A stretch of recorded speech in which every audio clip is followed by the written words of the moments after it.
Yeah, pal, my infidels don't dance. They just pull up their pants. Yeah, or pull them down, pal, and do the rock away. Yeah, it's me, Flex. Yeah, it's me, pal. Yeah, and it's Light the Fuse, my favorite goddamn wrestling show. AEW, I'm tired of watching that other shit, pal. Yeah, and we're back here at Hacker Hamin, my favorite underground station as well. So listen up, infidels, because it's time to light the fuse and go boom. Yeah, pal.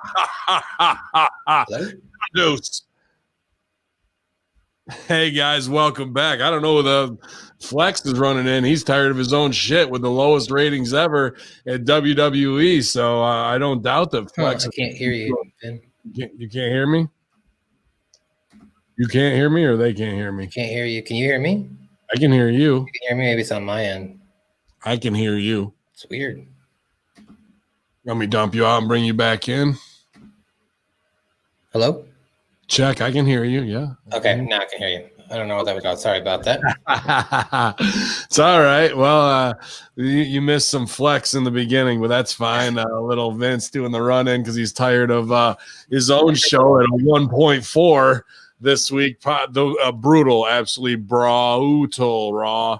And here we are with a night of crazy tag team matches, man. But we're back, and we're waiting on El Sexico to do the run-in. But you are doing your best Bello impression to piss me off with a straight-brimmed hat. So, hey, I'm sorry. I just good, man. The colors work really well. I just, I really like this hat. So. You look good. I just like to bust balls when grown men like to dress like 8-year-olds. Oh my gosh. That being said, we're back. You're hosting the scene. The air is clean, and I'm lighting up green. Your boy MSG just got done with I don't know, what is it? I got done with one recording. I'm sorry, of the South Park review. We're recording another tomorrow with another guest. As we don't want to record during Christmas time, so getting that out of the way. And brand new episode of the New Force Order podcast is up right now. Awesome. Check that out. And of course, Mando Mania, I assume, will be coming again this weekend with the Flex division and now former X division champion Rohit Raju. Really, he's back. Rohit's back, man. They're getting him on. He's been doing pretty much every episode this whole season. He's been on every episode. So that's great, man. I'm super pumped for him. Stevie in the chat. Dr. Ted on the road recording with Rip Rogers. Just got 2 more in the can that way. So we're 3 ahead there. Going into the end of the year, looking good. All the executive producers just doing incredible work. I can't thank them all enough. Stevie and I were live for the locker room this morning. Yep. And the new Little Nightmare onesie just came out in AEW shop, Matt. So I got you an extra small so you can wear that on the air. And go around. I think you might need to send that to Colin. He's the one with the kids, the trafficking, right? I got you. They're making adult size ones for like Scooby-Doo style? Like I can get a full one? Like Christmas Story. Gotcha. MJF you're going to slowly turn into a big baby face by dressing like a baby. You're going to be a baby around here as well. So we'll get you a big rattle and, put the mic in it. It'll be excellent. I was watching I didn't get an opportunity to watch full episode of Impact because I don't know. I was having a hard time finding a link for it. So I listened and watched the Impact Attack. Somebody who mentioned just me versus Ken Shamrock one-on-one. No, it's 20+1. You gotta stop. I can't do this by myself. I openly admit that I can't take Shamrock. But, with 20 guys, I'm down. We can do this. Stevie, maybe Stevie if I get Stevie on board. Stevie's way too smart for that. No way. Yeah. All right. The payday's got to be crazy for Stevie to step in there to shoot play Ken Shamrock. Well, I didn't say I wouldn't pay. I just at that point I'm taking out loans for my life. I got to do something. Man. But before we get into the AEW numbers, we can talk a little bit about the Impact numbers. They were 146th in the rankings, 177,000 viewers. So about 50,000 viewership down, about 33%. They fell a little bit, but still ranked top 150. They still made that list. So I guess it's still a win for Impact Wrestling. I know that you guys went through fully on it. What's your reaction? To the rating itself? Do you feel like that that's kind of their demographic, or how do they build on that? Maybe. It's a tough call because it really is a success either way, but they, the way they chopped up Impact to do the on the bus business that was really lackluster with the Spider-Man and X-Men promo is like, What are we doing, B? This past week, Impact was great. It was back to paying things off. Johnny Swinger stole the show in one scene, walking down the girls and getting the money. I don't know if you got to see it or not, but like, I was kind of watching it during your watch along. Okay, yeah, dude, Swingman killed it, but every scene was really good, and they were back to business, and they mixed in the AEW stuff the right way. But we're not paying it off the right way on AEW. We're just getting Callis in there kind of going into business for himself. And it's not like this main event was as weird as it could have been and not how I would have booked it at all. You know what I mean? So there was a lot of like opportunity to do bigger star power back and forth, but we didn't kind of do it. And now, so if we were watching live the first week, they went from 3,000 live on Impact on Twitch to 50,000. Okay, so huge 47,000 increase. This week, they only went to 14,000 topped out. So you can look at that as a fall off of 35,000 viewers, really 33,000 viewers, 33,000 viewers. And is that the average, or why didn't they retain? However, you can also look at it as, well, they had 3,000, now they're up to 14,000. That's still a pretty damn good success to quadruple your number in 1 week. And hopefully, because they did the good Impact show, they'll retain some of that. It's going to fall off, every week, but will they now bottom out at 6,000 and be double what they originally were? Well, if that's the case, I could call it some success, but they went for 222,000 with Omega on there, and now they're back to 170 something. So they only retained on TV about 17,000 viewers, man. That's so 17 there and 17 plus Twitch is probably about a 30,000 increase there, and whatever Facebook and other stuff as well. You're talking about TV, bro. Hamin Media does 50,000 downloads in a month. Oh yeah, free content. You know what I mean? Like, like what's going on, dude? Like, I get you own the company and whatnot, but it's not like you can take those numbers, whether it's 160 or 177,000, and go and charge your advertisers more or act like you're over and incentivized. So what are we really doing here is what I'm asking, like what are we really doing? Good question. Well, for full Impact recap, guys, go back and check out the Impact Tech. It's on YouTube as well as on all of your podcasts. The new version, somebody gave me the Iggy. I don't know if Premiere crashed, because I came back, it looked like it had rendered, and half the show was gone. So I re-rendered it last night, and if you only got to hear the first half, the new version's up, so you can go listen to it all. Yeah, it's a good episode, guys. Just go check that out. As well as you can check out the brand new episode, The Wednesday Locker Room. That's up right now. It's on hackerhamin.podbean.com. And maybe with Public Enemy. Who knows? I'm trying to get this payday. Dude, that being Flavor Flav's out. They need a new hype man. I don't see why it couldn't be you, Matt. You could be their white go get them, boy. Yeah, exactly. Somebody need to talk to police. So, that's it. Well, I mean, if you get Public Enemy on your side, you might be able to actually beat Ken Shamrock if you had all of now we're talking. Talk more out there.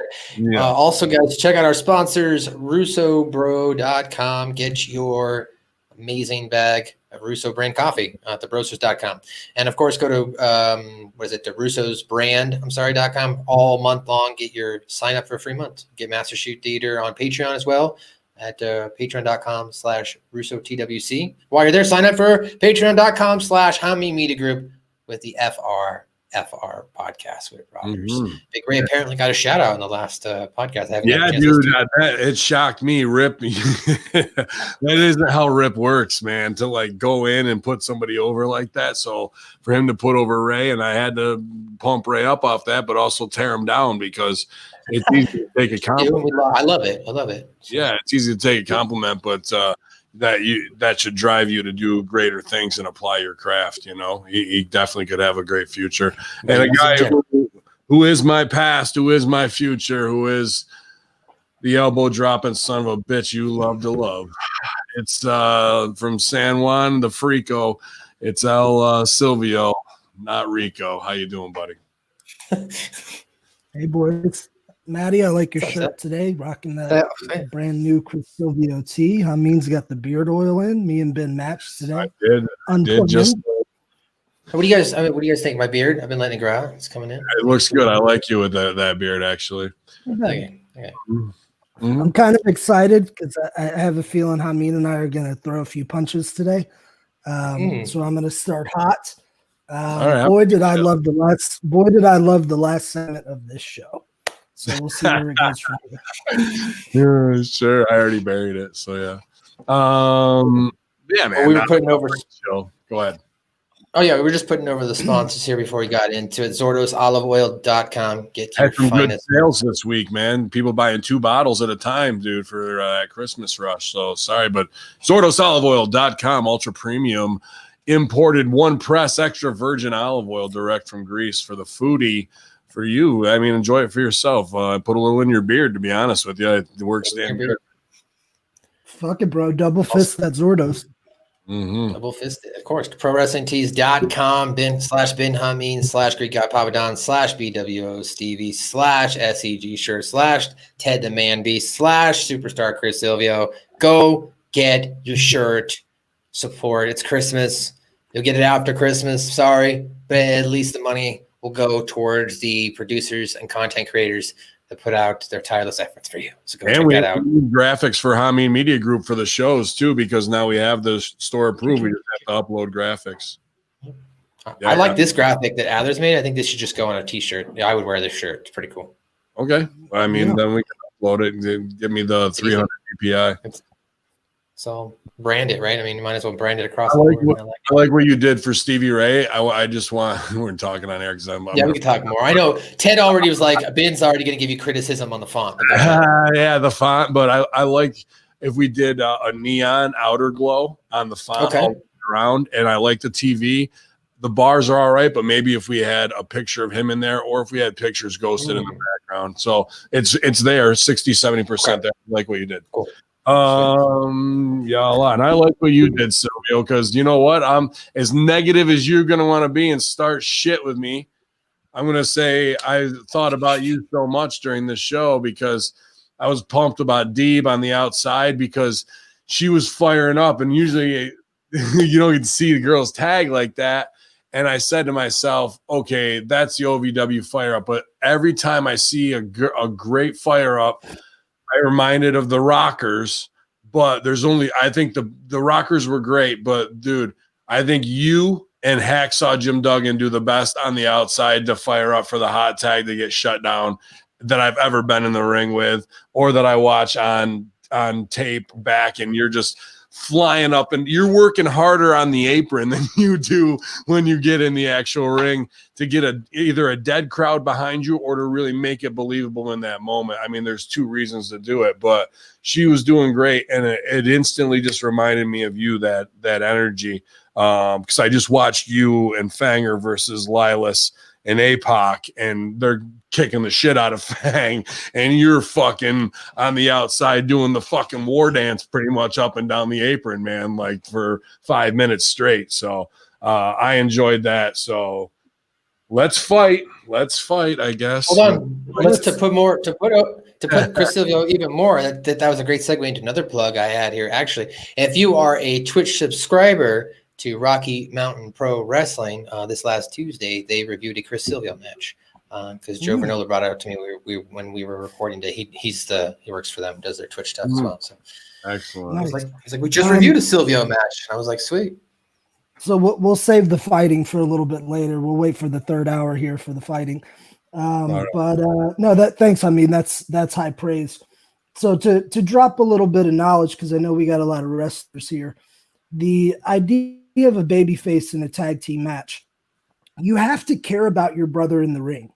Too often when we're watching TV, we'll see a team and the partner's inside getting his ass kicked, and brother on the apron is just kind of sitting there holding the corner, and he might be saying something to the guy like, come on, man, work over here. But you can't read that off of him if you can't hear his voice. So your whole body has to be animated. So I learned early on just stay busy when you're waiting on that tag. So I would pace about, I would stomp my feet. When my partner got hit, I would feel his pain. You know, when he hit somebody, I would pretend that I was the one hitting him and my body would move. Yeah, fuck yeah, come on, dude. And one thing I learned from Rob Conway that I think really made me a very solid tag team wrestler, I noticed Rob Conway would stick, and I stole this from him blatantly, he would stick his head through the top in the middle rope. Serena did shout instructions to his partner. So in addition to my energy, I started doing that. So if Fang was on the cell, I'd pop in. I'd say, all right, Fang, come on, look, you got to get 5 feet over this way. He's coming. You better watch out. Come on, just make that tag. Come on, brother. You got 5 more minutes. Let's go. Let's go. And it just really helped tie everything together. So that's where I learned this shit. That's exactly the moment where I thought of you last night when she came through the ropes, because obviously that's not going to be a legal tag. Well, in AEW, the refs don't know. They would put it through. But in DCW, your ass wouldn't be getting in with no through the middle ropes tag. But it was to get through to coach and clap along and come on, Swole, let's do it, baby. Come on. And then get back out and be ready for it. Like that is the instant when I was like, dude, now with Hacksaw versus me, all you have to do is and up they come. But you know, it's those are the moments where I've been in the ring and felt it, and I was like, who gives me that feeling of me watching Marty and Sean, you know what I mean, because they're the only ones, and maybe Tatanka, but he wasn't doing it as a tag partner, that was just his fire up, you know what I mean. But like, you definitely watching it that last week, so thanks, buddy. Hey, so what's going on with that other show that comes on USA Networks? There's been some interesting rating dynamics going on. It's really bad. You guys covered this in the locker room. We did, 1.4 all-time low. Are we? How do you marginalize a 74-year-old at this point? Because is there brilliance? Absolutely. But I have to liken it to my parents' generation and their friends of these retirees who I see get to a certain age and need to be treated like 8-year-olds with special needs. Not, you know what I mean? Like they just say the wild shit with no basis of thought whatsoever. And they all just agree and cluck, cluck, cluck and nod, nod, nod.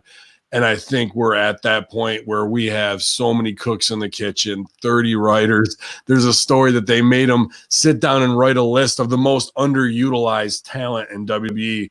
Well, if you're on the main roster, you shouldn't be underutilized at all. You should be constantly thought of, and the writers should be going to these people and asking them for the ideas so they can work together and and do creative things and come back with great things both sides believe in.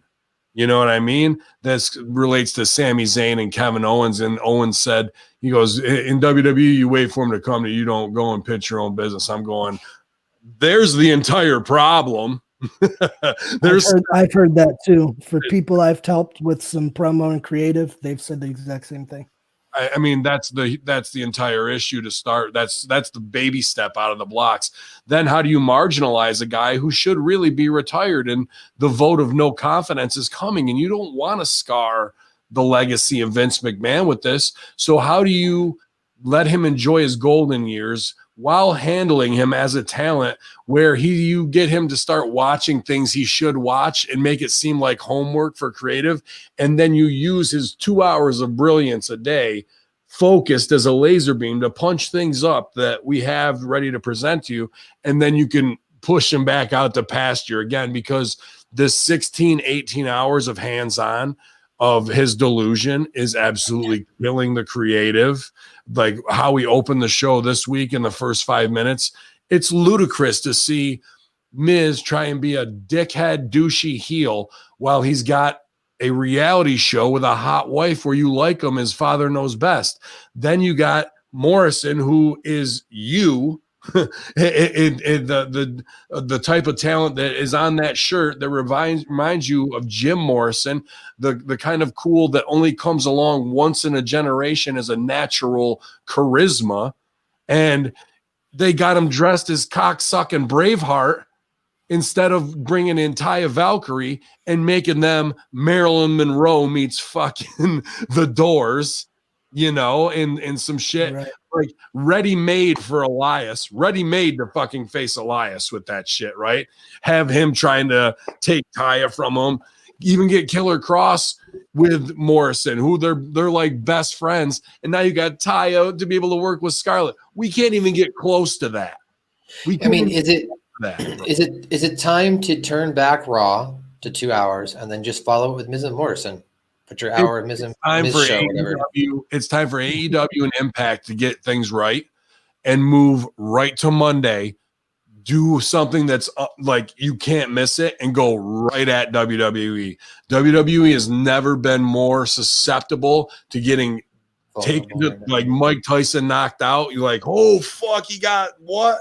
Like right now is the time to make the move. Well, I'm just saying, if you're WWE's position and your USA's position, if you're not delivering quality content that's engaging enough to the viewers, maybe dial back on the amount of content right on that Monday night, and maybe you can refocus on creating stars. I mean, that's if I'm USA, that's what I'm saying to WWE. At least I get you. There's 30 seconds to 90 seconds of brilliance in a 3-hour show. Scaling it back to 2 hours is still going to leave a big gaping wound of an hour and 58 minutes. You know what I mean? It's just. I agree. Put the Miz show on afterwards. Much, I was just thinking, put the Miz show, make the block, and or something. It ain't going to help the draw, though, is it? You know what I mean? The Miz show is averaging about 1.5 to 2 million viewers on its own. So I mean, like if they were leading up into it, maybe it would help Raw. I don't know. That's a whole problem that they're not using their guys the right way. Miz should be on these shows for crossover because he is the Ryan Seacrest of WWE. That's his character. So you got to get him in front of the moms, 30 to 7, grandmas 70, make him a household name, which they've tried to do. And they've done a good job, but then they don't carry that over into the wrestling side of things. They have the whole different stupid thing going on over here that doesn't line up with. We got Titus O'Neil, Dad of the Year, blue chip athlete. You grab Vince's arm, fuck you for life. Fuck you. You get beat down by the Hurt Business. You get no opportunity. We love you. He's the fucking best. You're like, dude, these are the things that need to be where he needs to be marginalized. You know what I mean? That there's just too much of that petty bullshit going on. And that's why we're at a 1-4 and there's no solution. Bringing back Edge, not going to work. Bringing back Goldberg, not going to work. Bringing back Brock at this point, probably not going to work. Austin, Rock. Rock maybe, but that's a one-off and you're going to go right up. And it's only going to pop you 600 to 800,000 viewers, so it's not even really going to do anything. It's got to be a full cleaning of the house, bro. It really does. And he doesn't have Shane set up. Go ahead. I think I have an answer to your question, and it'll tie into AEW. Okay. What fix this is one, put Paul Levesque in charge of creative programming for Monday Night Raw and SmackDown. Put Paul Heyman as a consultant, how Pat Patterson was in his later career to Vince. Use Mike Hayes as a finish guy. Hayes has done a lot of John Cena's greatest matches. He's really good in that kind of role. I would kind of let the creative team be that, and I would have Bruce Pritchard maintain his role, but in talent relations, because Bruce knows the business. He'll do whatever Vince wants. He'll do a great job, hire and fire and all that shit. Bruce knows talent. So that's what I'd kind of do to get the show back on track. Like you mentioned something with the Miz, Maddie, and I agree. I think Miz is entertaining, but they have him doing Christmas Carol or whatever the fuck that is. I was going to pitch this personally, but fuck it. We'll give the little freebie for the listeners. What I would do is I would have Gargano and Candice shooting their own show on NXT, pretty much mocking the Miz's show, and I'd have cameras following them everywhere. Then one day on NXT, the Miz shows up and he says, "What the fuck are you doing?" This now translates onto Raw, and now they got beef. We build this to SummerSlam. We got Miz and Maurice against Johnny and Candice. Miz puts Johnny over clean in the middle. They're the new A-listers. Miz is already established, but now we got the Gargano family there. And I love where you're at. I love where you're at. Let's go even bigger. What do we have? Like that couple's great. Gargano and Candice.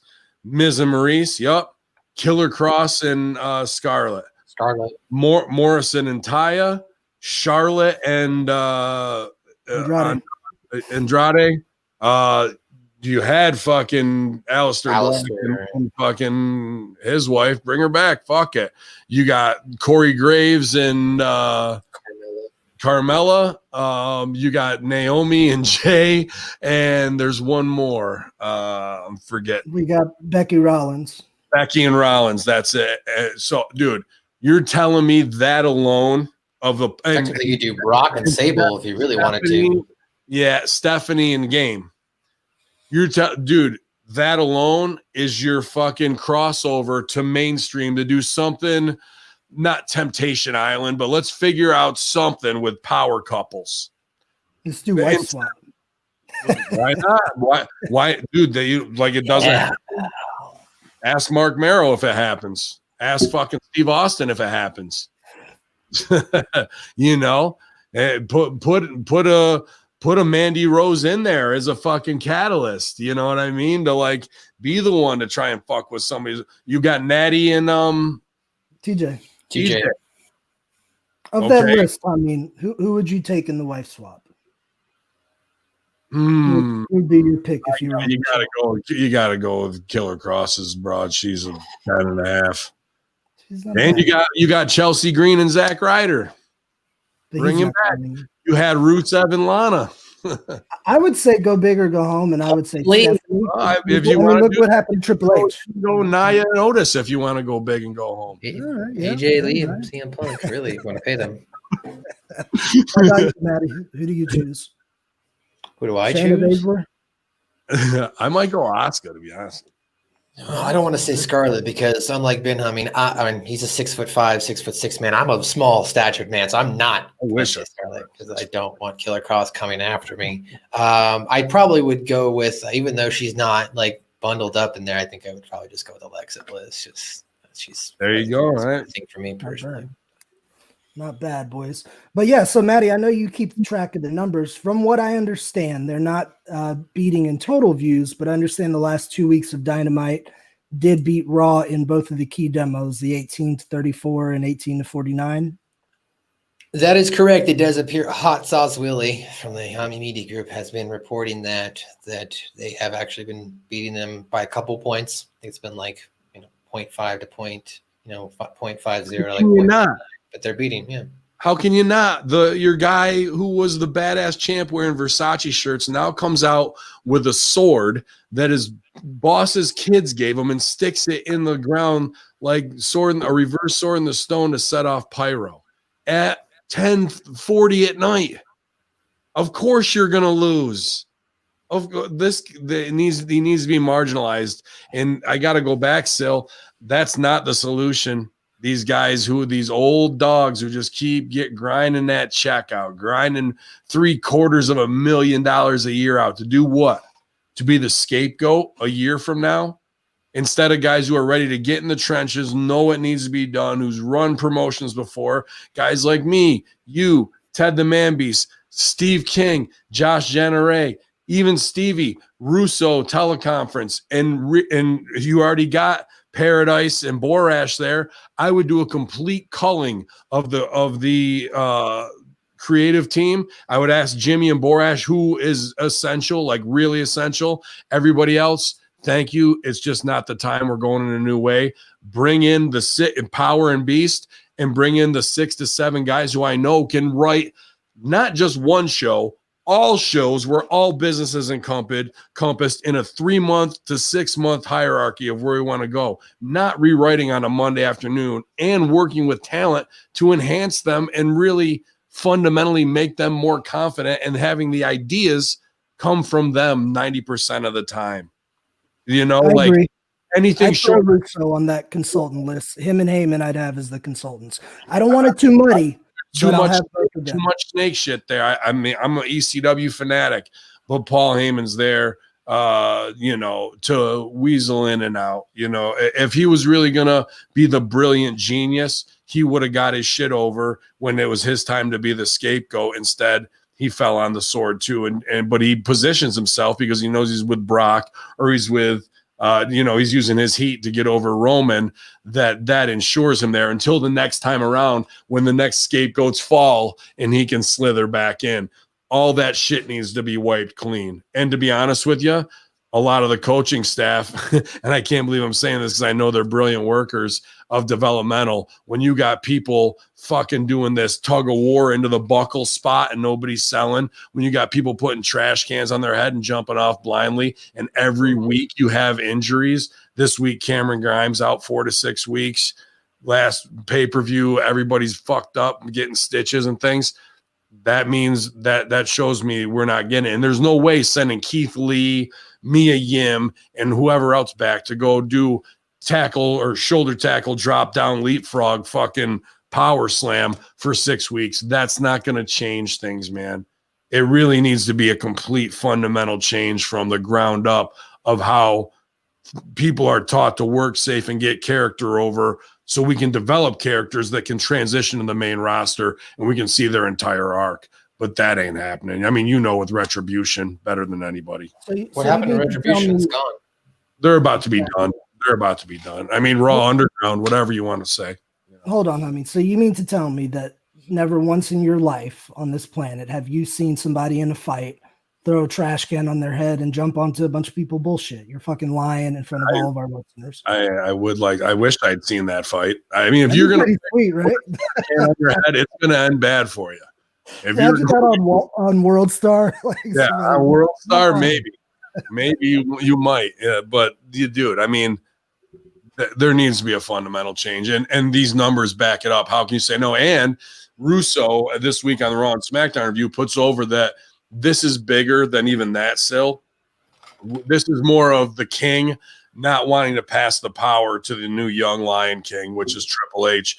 And there's something going on underneath the surface psychologically in his megalomaniac psychopath mind, which makes him brilliant, but also makes him his own worst. I mean, this is the story of King Lear.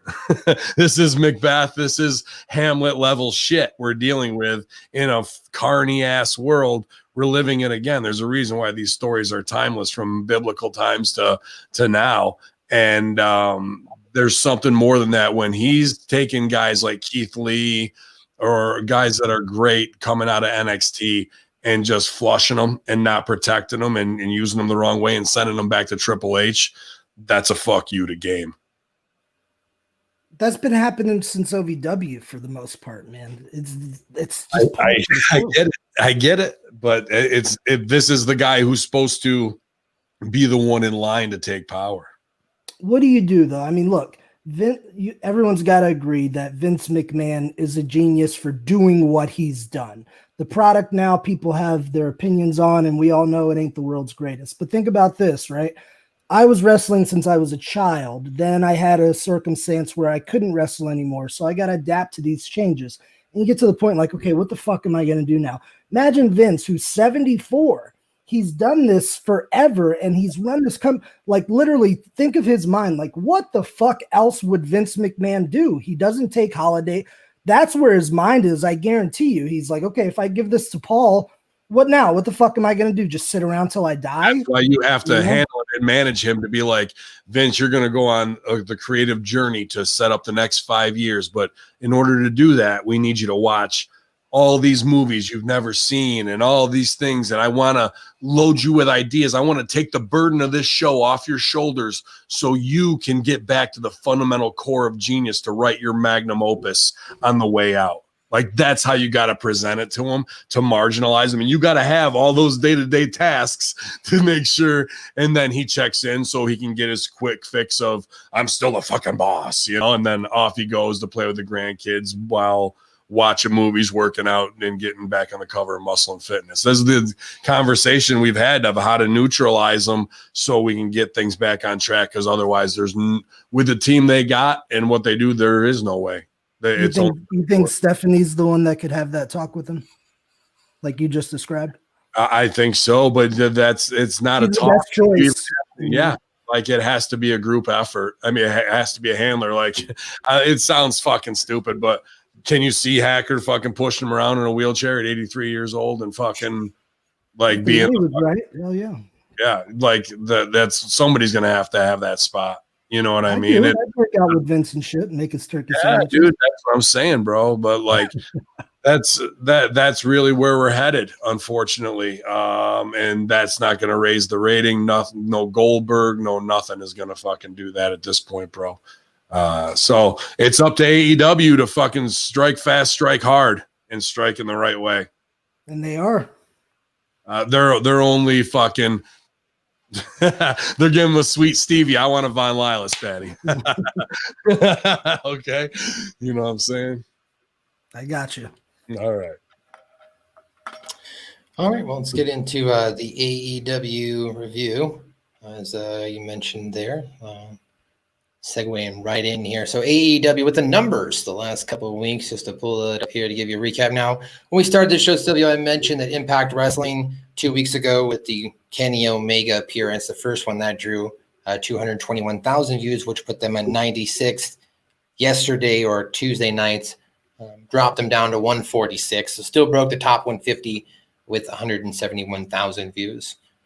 For last week's broadcast of AEW Dynamite, got its highest viewership of the year with 995,000 viewers compared to WWE's NXT, which drew 659,000. And that was also the return of Killer Cross and Scarlett Bordeaux. AEW Dynamite these last 5 weeks. Names and fucking, you're as good as Russo sometimes.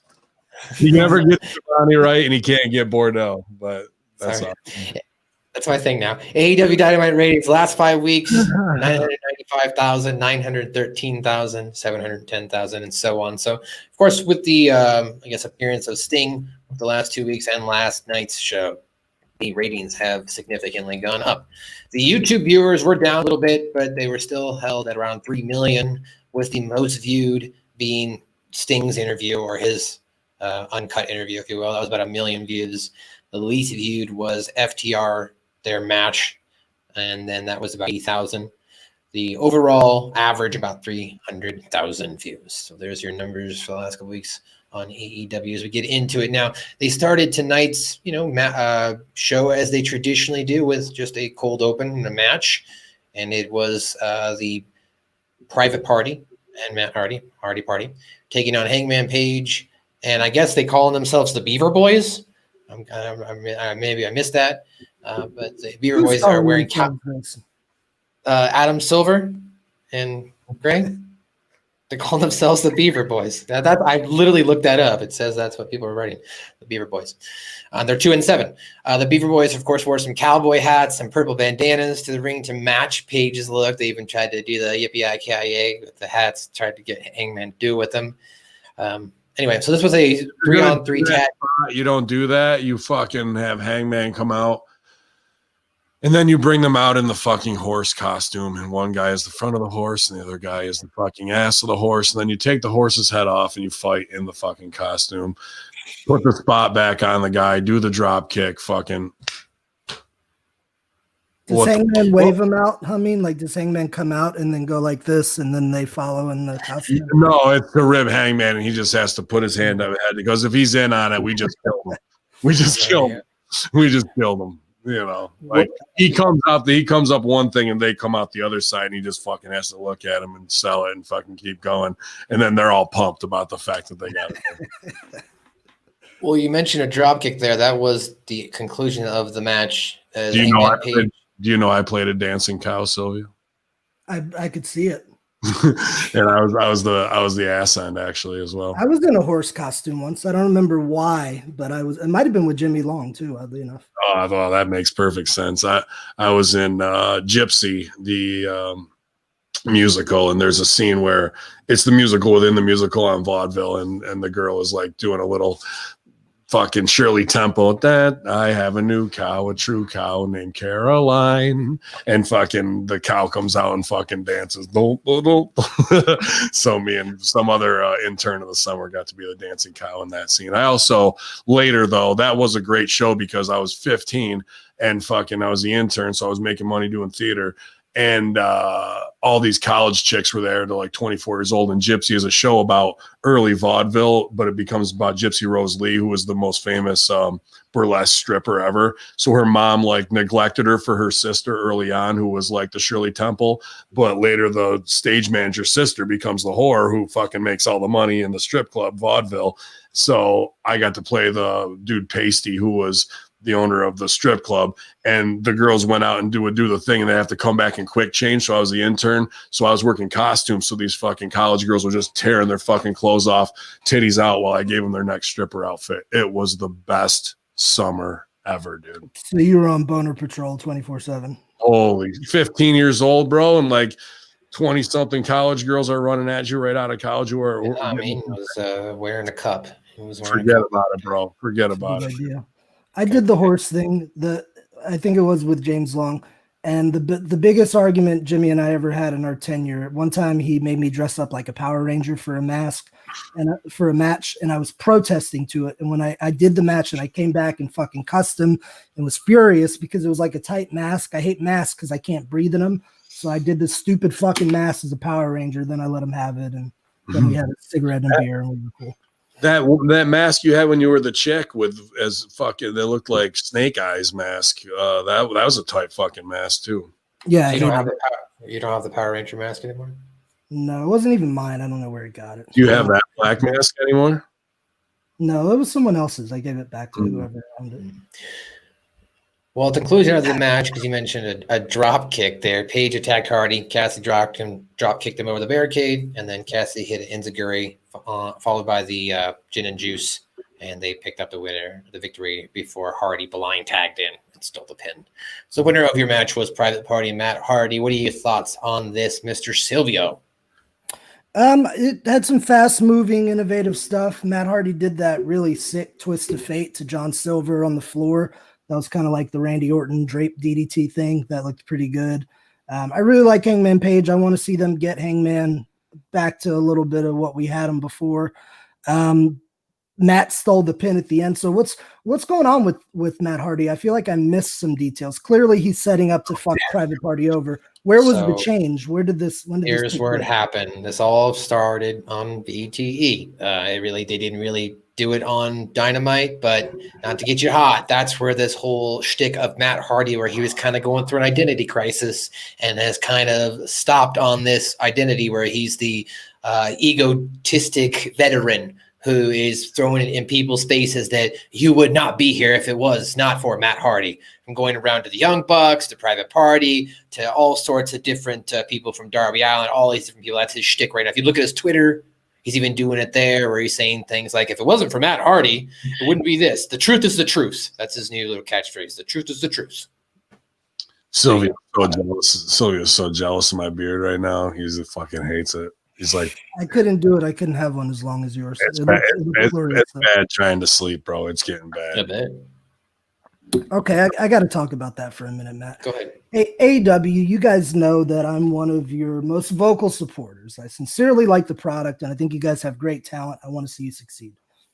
Please, can we stop doing everything on BTE? I watch the show every week, and I review it. I even started watching Dark now, and I didn't know what was up with Matt Hardy. You guys just tell me. Take 30 seconds in a VTR and just tell me what's going on, please. Just cut 1 minute off of each one of your matches and dedicate that minute to getting the story over. Origins, payoffs, in the middles, recaps. It's going to make all the difference in the world. It really, really is. Because this extra minute of wrestling, of doing moves that nobody's selling, that's not doing anything except possibly getting somebody hurt and punching their bump card and taking away from building the characters that we need to connect to. We're not going to connect to your leg lock, your swanton, the wow moment, because somebody else already did that in segment 1. So by segment 4, the wows are gone. Character is the thing that is singularly possessive to each one of the performers, and we need to see so much more of it. And even when you have Sting come out and speak last week, and then this week we just get a bat point so Shivani can do a WCW throwback. It's Sting, he's got the bat. Like that's egregious and not the best use of your creative character wise to help do what he's really there to do, which is enhance Darby Allin.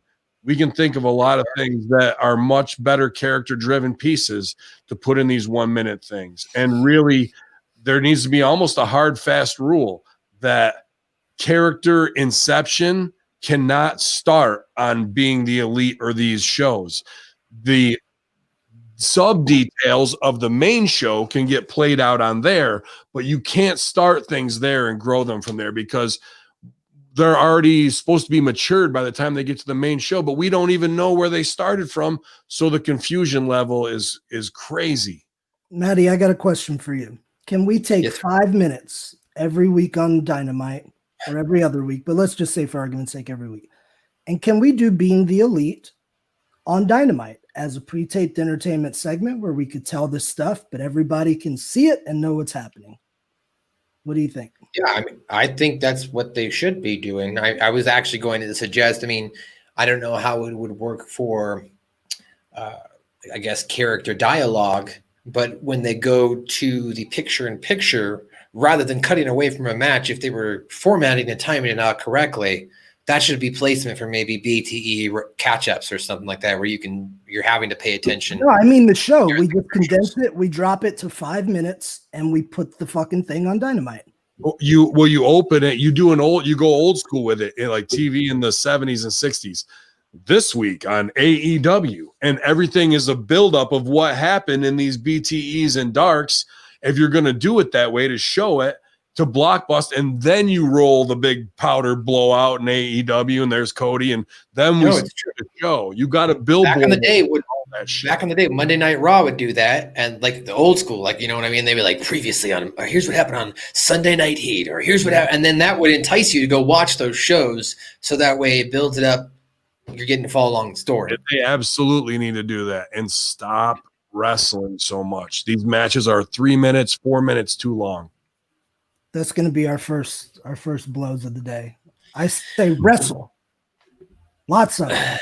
The numbers don't prove it. Character proves it. Sting coming back talking did the biggest numbers. Sting didn't do any violence. Character over wrestling. Have him talk his ass off. Then give me an FTR match. Give me an Omega match. Give me a Serena match. And give me a Britt Baker promo. Give me a Matt Sydal match. And I'm happy as a pig in shit. Yeah, but those matches need to have time shaved off of them. I'll agree with you there. Dedicated to character. I'm not saying you can't have the matches. They're just going too long, man. I'll agree well, with you. after that, in the back, we saw Alex Marvez congratulate MJF and Jericho on winning the best performance of 2020 from the New York Times, bought and paid for their song and dance routine for a few weeks back. Jericho starts to say something, but MJF cuts him off, brags about winning back the Dynamite Diamond Ring and the New York Times Award. MJ mockingly says that he doesn't agree with all the fans, saying that he is not much better than Jericho, as he calls Jericho the greatest of all time, says he's his best friend and his mentor, and none of the Inner Circle members look happy as he is celebrating with them. The reason why I say it's bought and paid for is if you go and read the review for this MJF thing, it's clearly a puff piece for MJF. Like, it's like puts MJF all over, and then it goes, and Jericho is great too. And then it just talks about MJF. So I don't know. It just felt very bought and paid for. And since we know how things work in these magazine and awards and stuff like that, I assume that's what happened. So I don't know. Media at this point, everything is corrupt, bro. So why not? So Someone sounds a little jealous of MJF. No, I'm not. I'm just using my Ben Hamin, brainwashing. We have the sheet that stooges off what the sheets are getting paid to do. You trust this guy? Look at him. He's back there in the bunker. You can't even see what's behind him. Well, yeah. Do you trust that guy with a straight brim hat and sunglasses? Come on, dude. Absolutely not. Don't let him near. Trustworthy member of this podcast. And that's kind of Ben Muscles, and not you. So yeah, man. This, I don't know. Go ahead. It ain't gonna change that. They need to billboard all that shit. Otherwise, what are we doing? Like, I like the promo. I thought it was good. I like when MJF does that and calls Jericho like his best friend. I want to see MJF be sincere out of this because everyone's expecting him to fuck Jericho. I want to see him continue to be an asshole, and we just learned that's his. You have that friend where you're like, he's an asshole, but he's my friend, and he's good to me, and I love him. I want to see that with MJF and Jericho. Yeah, well, it's the Eddie Haskell thing, right? From Leave It to Beaver, where one way he can be two-faced, he can be three-faced if you need him to be, really. But we got a time to while we're on MJF here, and this has some hype, so they're that and the TNT tie-in, but they're doing this a Christmas Story parody. Oh, I was gonna bring this up here. Yeah. So now you're gonna take MJF, who was the top heel, and cast him as Ralphie, the top baby face. You're having him do comedy stuff and move him out. This is when they say cheap heat, like to me, whether it's USA Chance or whatever, yeah, but this is pimping out. This in an improv scene, this is what we call pimping out the character, and for cheap, where you can go with them quick and set them up instead of keeping them strong where they should have. And this is going to open them up to that kangaroo court of opinion on the internet of, dude, you did what with your guys, and all this kind of shit, man. Let me ask a question. It looks like the show or the Christmas Story stuff based on the photos looks like it was shot inside the ring, like it was shot at the arena and everything. Yeah. If they had done this in a professional production set style and it airs throughout Christmas, like to hype their show and stuff like that, is that a little bit more acceptable to you, Ben, as far as the utilization of the wrestlers and characters on the same network? That's where it's going to be on TNT. Yeah, I mean, we all love it. It's Americana. It's a spot for TNT, and they're going to fit in and do this tongue-in-cheek man-boy stuff that is Americana. I'm not saying it's not going to work and it's not going to be funny, but it opens them up to be like, you said this was going to be about competitive wrestling. And this was going to be about sports. And now you just took a top heel, and now you got him dressed like Ralphie to do a fucking song and dance bit and this type of stuff that exposes wrestling as nothing more than a middle school play at this point. So you're going to have to deal with that criticism, and that instantly kills your credibility when you're trying to do something else. So this probably should have maybe been a more, if they wanted to accurately portray, let's say, the Christmas Story, because I'm a big fan of this movie. Maybe you have Jungle Boy play Ralphie, and then Marco Stunt plays the little brother who can't put his hands down and stuff like that with the jackets and stuff, right? Absolutely could. He could play Randy, both. Who is playing Randy? Randy Vobandi. Yeah. Do you know who is playing Randy in this? No. Scorpio Sky. Scorpio Sky that's perfect casting, isn't it? It's weird. I got a little background on this. I am a Christmas Story enthusiast / actually, we got to put over whose favorite movie this is more than anybody on the planet, actually. Now Al Snow. Like, this is his everything, this movie. Sorry, go ahead. I don't know if you guys heard, but Cornette put out a piece talking about this, and of course he shat on it. So evidently back in the WCW days, Time Warner, Turner Media, whatever, they've owned this for years and years. That's why we see the marathons, and it's consistently like their highest ratings. I looked at like a year-over-year trend for many years, and it does gangbusters numbers. They pitched in the early 90s for WCW to do something similar to air on the Christmas Eve, Christmas Day thing with Christmas Story. So I assume those same type of executives approached Tony Khan and the boys. And our generation, we're the Christmas Story fans. The movie dropped in 83. So as children, we grew up. Hold on. Coach Khan. Okay. As children, we grew up watching this. Whereas maybe like the Lugers and the Ron Simmons, they could give a fuck about it when it was pitched. So it's something that our generation relates to. So if it came up, we'd be like, fuck yeah, let's do it. Let's do the Christmas Story. So I think that's kind of a little bit of what's causing all this. It's definitely some Kevin Smith, like retro, that type of feel into it, of making a statement on a generation. And it absolutely is there in all of our wheelhouses. And will the scenes be funny? Yeah, but that you got to take a step back and look what you're trying to do and what that is. Now, I had you doing the time warp but a part of a Halloween show, a tradition at OVW. So you could call this the same thing. I can argue both sides of it. You know what I mean? I just say If I'm a corporate dude, I'm going to have a bigger conversation than dinner debonair worked. Now let's throw everybody into the comedy bus and everybody's a fucking goof, because that is what got us to where Miz is reading Nightmare Before Christmas and shit like that, bro. I don't know, dude. I don't know. You got to make stars. If you got stars, you got to keep them stars.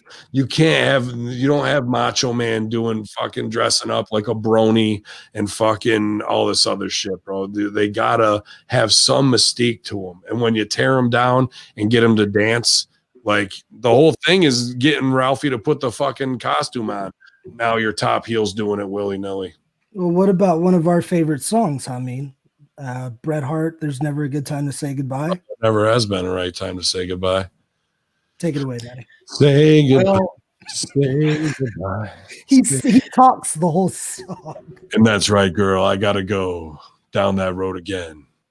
It's not going to be easy, and I'm not going to be able to look back and see you.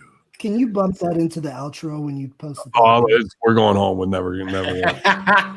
Well, speaking of Macho Man, who had a lovely on-screen wife and off-screen wife, Miss Elizabeth, to the, I guess you might say, wannabe modern-day version of that, as we got a special announcement from the home of Cody and Brandy, where it was told to us that Cody and Brandy are now expecting. So I'd like to preface this by saying, congratulations. That's great. I'm glad you're having a kid.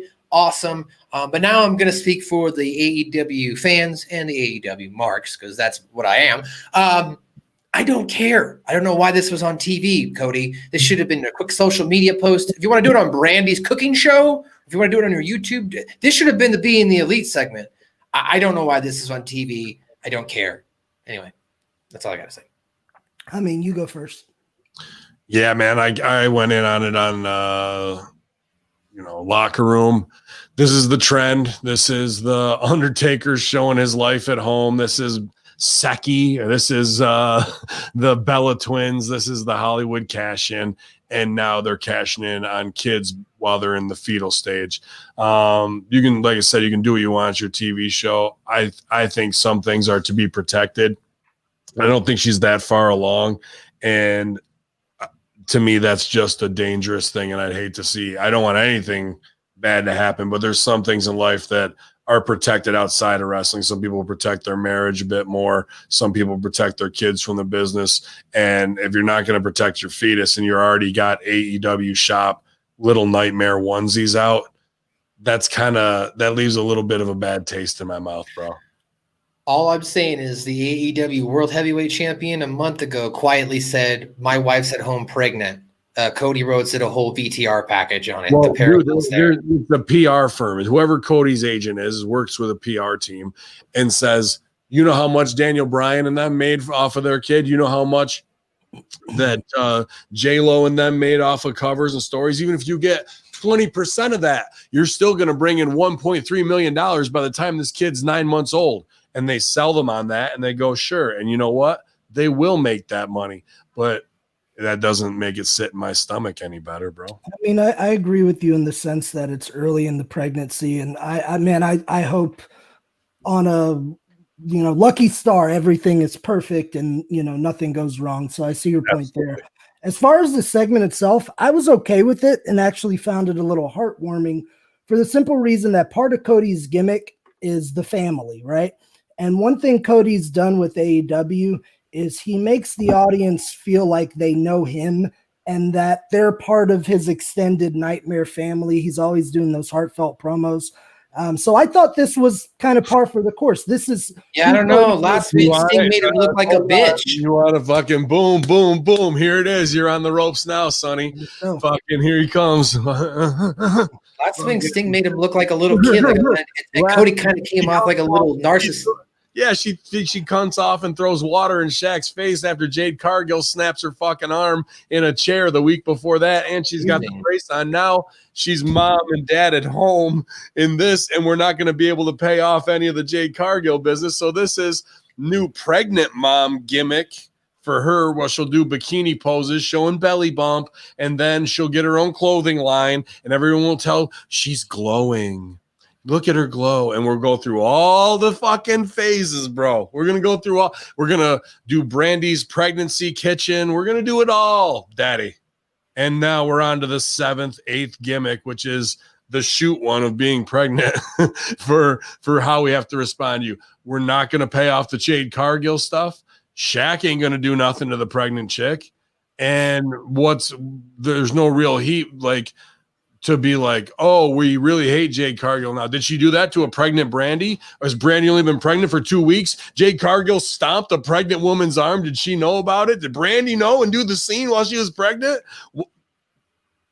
These questions and more, never to be answered. On to the next one, everybody. On to the next one. All right, number one, I said they were a family. I didn't say they were necessarily stable. I got a family. My family's great. You got a family. I mean, I know you love your family. Everybody's family's a little bit crazy. So if Cody gets a little crazy, Brandon gets a little crazy, so be it. They're still a family, and they're having a baby. And I'm going to send them a little Silvio onesie. So, I mean, I'm happy for him to be a dad, man, but you do it. So am I. I really am. I'm legit happy for him. You want to do it? Somebody mock it up now. Here's Clairvoyant Hamin. What it will be August 1st, no, August 23rd. Pictures of a baby wearing polka dots, black. I see yellow. I see a headband. I see a Transformer tattoo. I see it's going dark. I've lost the vision. I'm down with it. Can babies get tattoos? Like if you sign off? Well, you get the little temporary gimmicks. True. Yeah. Oh, that's an AEW check on his head. I saw that address. What is this? Okay. What is this? It's I don't know. I got to open it up. I probably should open that up. Anyway, that being said, my thing about this is, and it goes back to last week as well, not only with the Brandy thing, but with the Cody thing. Like, I just don't, the characters right now are kind of moving back and forth storyline wise. I'm not sure where they're lying at. 1 week, they seem to draw sympathy, and the next week, they seem to be narcissistic, arrogant assholes. So I'm kind of confused, especially like I said last week. Sting came out and kind of made Cody look like a child in that scene, and then this week I'm supposed to be like, "Yay, Cody's having a baby! Oh my god, I'm so excited!" Jenna came up with the funny line after this segment. She goes, "What if the baby turns out to be Shaq's?" Now that would be hilarious. Well, John, hey, Cody, tell me how my ass tastes. Hey, Daddy. Josh from 2CW under his kayfabe account tweeted them tagging saying at AEW, if it's a boy, they're going to name it Hunter. If it's a girl, Stephanie. And AEW liked that tweet. I was shocked like right away afterwards. So maybe Khan is on the Twitter and feels some kind of way and got popped that way. That made me say, there's some inside info for you. Or if it's Cody Shaquille. Yeah. Cody Dusty, something like that. Oh, yeah. Something like that. Well, all right. Well, after that, then we got the American Nightmare, Cody Rose, as he came out with Brandy Rhodes and Arn Anderson versus Angelico and Jack Evans. And, Excalibur was breaking down kind of Angelico's career as far as throughout the match. So I liked all of that, kind of getting some information about how Angelico was a world-renowned submission artist, trained in, was living in England, went to Spain, then went to Mexico. So that was nice to kind of get a little background there. Ultimately, though, Cody wins with the Cody cutter as he hits the uppercut, crossroads, and then Angelico blocked it, only for Cody to spring to the top, dive off, cutter for the pin. Thoughts? Yeah, I'll go ahead and take the lead. Sure. So I'm going to say this. Cody, and I have this in my notes, Cody Rhodes should be a blueprint for aspiring pro wrestlers today. And I mean this by, think of the attention to detail Cody puts into stuff. Some people talk shit about the entrance and it being so grandiose, but he makes a spectacle of him coming out. He has a coach to make it seem a little more real. His gear always looks like $1 million. His timing in the ring is impeccable, and Cody reacts. This is one thing many wrestlers miss, even on a big scale. They react to things. If I'm working with Hamin and Hamin gives me a hip toss and I sell it, the way I look at him and communicate to the audience how that hip toss made me feel and what my next action is the mark of a really good wrestler. And Cody does those things well. So I encourage aspire. Don't rip him off. Don't try to be Cody Rhodes too, but watch the shit he does and figure out how you can do it with your skill set and your gimmick. As far as Angelico, I thought he did a good job. His submissions are on point. He had some really fucking good strikes. What they need to do with him is they need to give the motherfucker some submission wins. If he's going to be the submission guy, cool, I'm with it. He could do some cool stuff. Have him tapping brothers out left and right. So when he gets that hook on Cody Rhodes, Matt, we talk about this all the time, get those wins that they didn't see coming. So now 6 months down the line, when we have Angelico versus Cody and he gets that hold in, the audience is going, oh shit, I've seen him tap 5 other guys out with that. He might beat Cody. Whether he does or doesn't is irrelevant, but we're going to hook him. That's what you use on Being the Elite, to show him studying and working submissions with somebody, even if it's that snake pit stuff where they're practicing it, to make that believable. That when he goes into a fucking thing, he's been working on catch shit all week long. You know what I mean? So I like that, Sil. I thought this was his best showing too. The guy needs to put on some mass though. You know, that's just how it is. We're pro wrestlers, and if you're gonna look like Slim Goodbody, then you can't. You really could be technical and be good, but I'd like to see him be in better shape, bigger, and hit it. And some guys, it's hard to put on size that way, but go talk to Brian Cage. He'll set you up. I got to put over Snake Pit real quick. One of our family members at Hamin Media Group, Blake Troop, recently won a Snake Pit USA tournament, and he's going to be competing in the Snake Pit Catch Wrestling World Championships, I believe in February. I got Troop down with me. He's doing his fight camp here with me in Florida, and we are training on the Catch as Catch Can, and also doing pro wrestling. So it's a dual fight camp. And Blake's doing a hell of a fucking job. He's going to be a savage. So show Blake some love, root him on. That'll be available on Fight TV. And hopefully by the time this dual fight camp's over, we're going to get to see Blake kicking some ass in a pro wrestling ring somewhere around the world. You better do some magic, because he's going to have to face GGP, and he fucking ran his mouth, and now he's got to cash some fucking checks. We'll see if he can do it, man. So, I like GGP. I think he's a cool dude, but I do too. I don't think he wants to fuck with Blake. That's all I'm saying. I don't know. I've seen a lot of MMA fighters try and just get in the ring and do this shit, and you're still going to be a 1-year rookie in wrestling compared to a 20-year vet. And GGP's good, but all it takes is one punch in the mouth. Sorry, GGP. I respect you. You're a good talent. It also only takes the lights to hit you when you think you're commanding the crowd, and the guy to fucking run you around and your tongue's hanging out in 3 minutes. We'll see. We'll see. If he gets cute out there, I'll make sure that Blake's ready to go and he knows what to do with these grizzled old timers like Hamin over there. Oh, you don't want to fuck with me, because I'll do some shit to you that A, Sil hasn't taught you, and B, is illegal in all your snake pick shit. So you can be on all the machines you want all day long. When I fucking stick my thumb into your neck or your fucking eye, the game changes pretty quickly that way. And then this way, and we're going over to the fucking corner. I wanted to ask you this the other day, but I forgot. You remember the Rip Rogers ball grab? Do you think there's a place for that in wrestling now? Absolutely. The Patucci stack. Patterson used to do it too, and it looked great. It was a real fucking thing. This guy, Frank Patucci, I think he wrestled for University of Ohio. I'm not sure, because my wrestling coach in high school, Doc Edkin, was a ref in the Olympics, so his whole is college wrestling pretty much.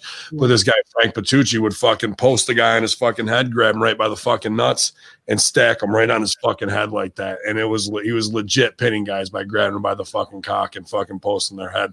He said that the guy, that not only they called the Patucci stack, but fucking he was known, he could go up and down the arena walking on his fucking hands all the way up and all the way down. And he could do the whole arena on the fucking, like, multiple times. So I got Patucci'd once. Ninth grade, I was wrestling one of the best wrestlers. He was older than me, one of the best in the state. And it was a fairly even match somehow because he was way better. But he got behind me and he grabbed under. So imagine standing behind someone in a waist lock. He took his hand between my ball sack with one hand. The other hand was around my waist and lifted me, just like you described, Patucci style, slammed me down. I hit the mat and I fucking screamed. I had to go back to the locker room for like 10 minutes, stop the action, checking my balls, knees up, everything. Then I went in pissed and we had a good little match. I only lost by a couple points and this guy was great. Furious. Shoved him after the match. Year later, we got to know each other on a camp somewhere, hung out, smoked some pot, and we were best of buds after that. But that little fucker Patucci'd me and caused me to wear a jock strap for the next 10 years. I think if you tried to Patucci stack Big Ninja on Raw, you might actually lose in a submission armbar to his nuts. He might get you.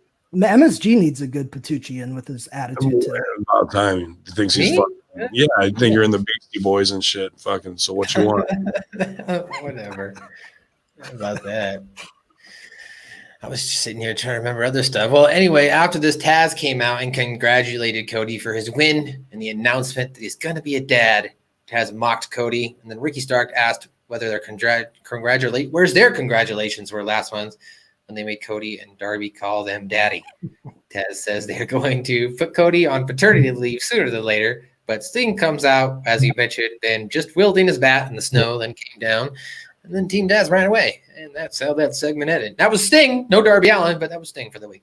Dude, four guys, fucking big, fast, big motherfuckers versus 160-year-old guy with a baseball bat.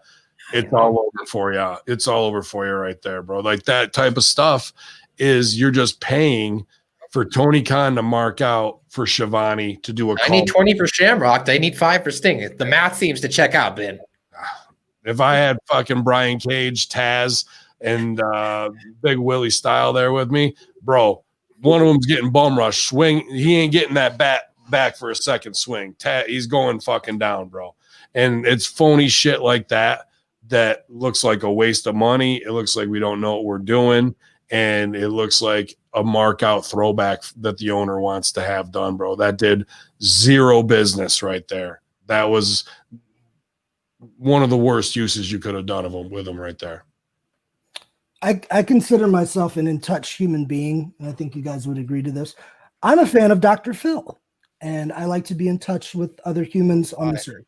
Dr. Phil uses a phrase called catastrophic language or fatalistic language, and my friend Hamin loves that. So I don't think that this is the end, like it's fucked, it's over now because Sting did that. However, the one thing that I didn't like about this, he came out with the bat, and that was just kind of over. But I think what hit me the most was right as that was finishing, Shivani or JR, I think it was Shivani, goes, and when we come back, we're going to hear from Eddie Kingston. I was like, well, what happened to Sting? What? Tell me this. Like, what? You know, Tony's Winter's like my coming. I was upset. How was it, Sil? Where did he go? Like that. He went to catering and fucking checked his bank account and went, yep. Right. Where he went. How do you think he feels about Jericho and Floyd? Because I've been thinking about this, and usually you would give something away to the veteran. So like if I came in the territory and Hamin's the veteran and he's doing this gimmick, I would stay away from it. Or if I was there first, but Hamin came in and he's the vet more over than me, I would leave it to him. The bat's kind of Sting's thing. Jericho used it, which was fine when Sting's not there, but Jericho still has it now. So now we have 2 men with bats. Well, I think they're setting that up, aren't they? I don't know. Well, that's what's been on the Twitter and like the dirt sheets over the last couple weeks is Jericho versus Sting because it's never happened. I thought we talked about that a little bit last week, but I figured that's why they're continuing to use the bat. Am I overthinking this, or is there merit to that? No, I think you're. I think Jericho's going to bring it up and play and show ass. Like everything he wants to do, Sting can fucking hit a home run with a softball on the first swing.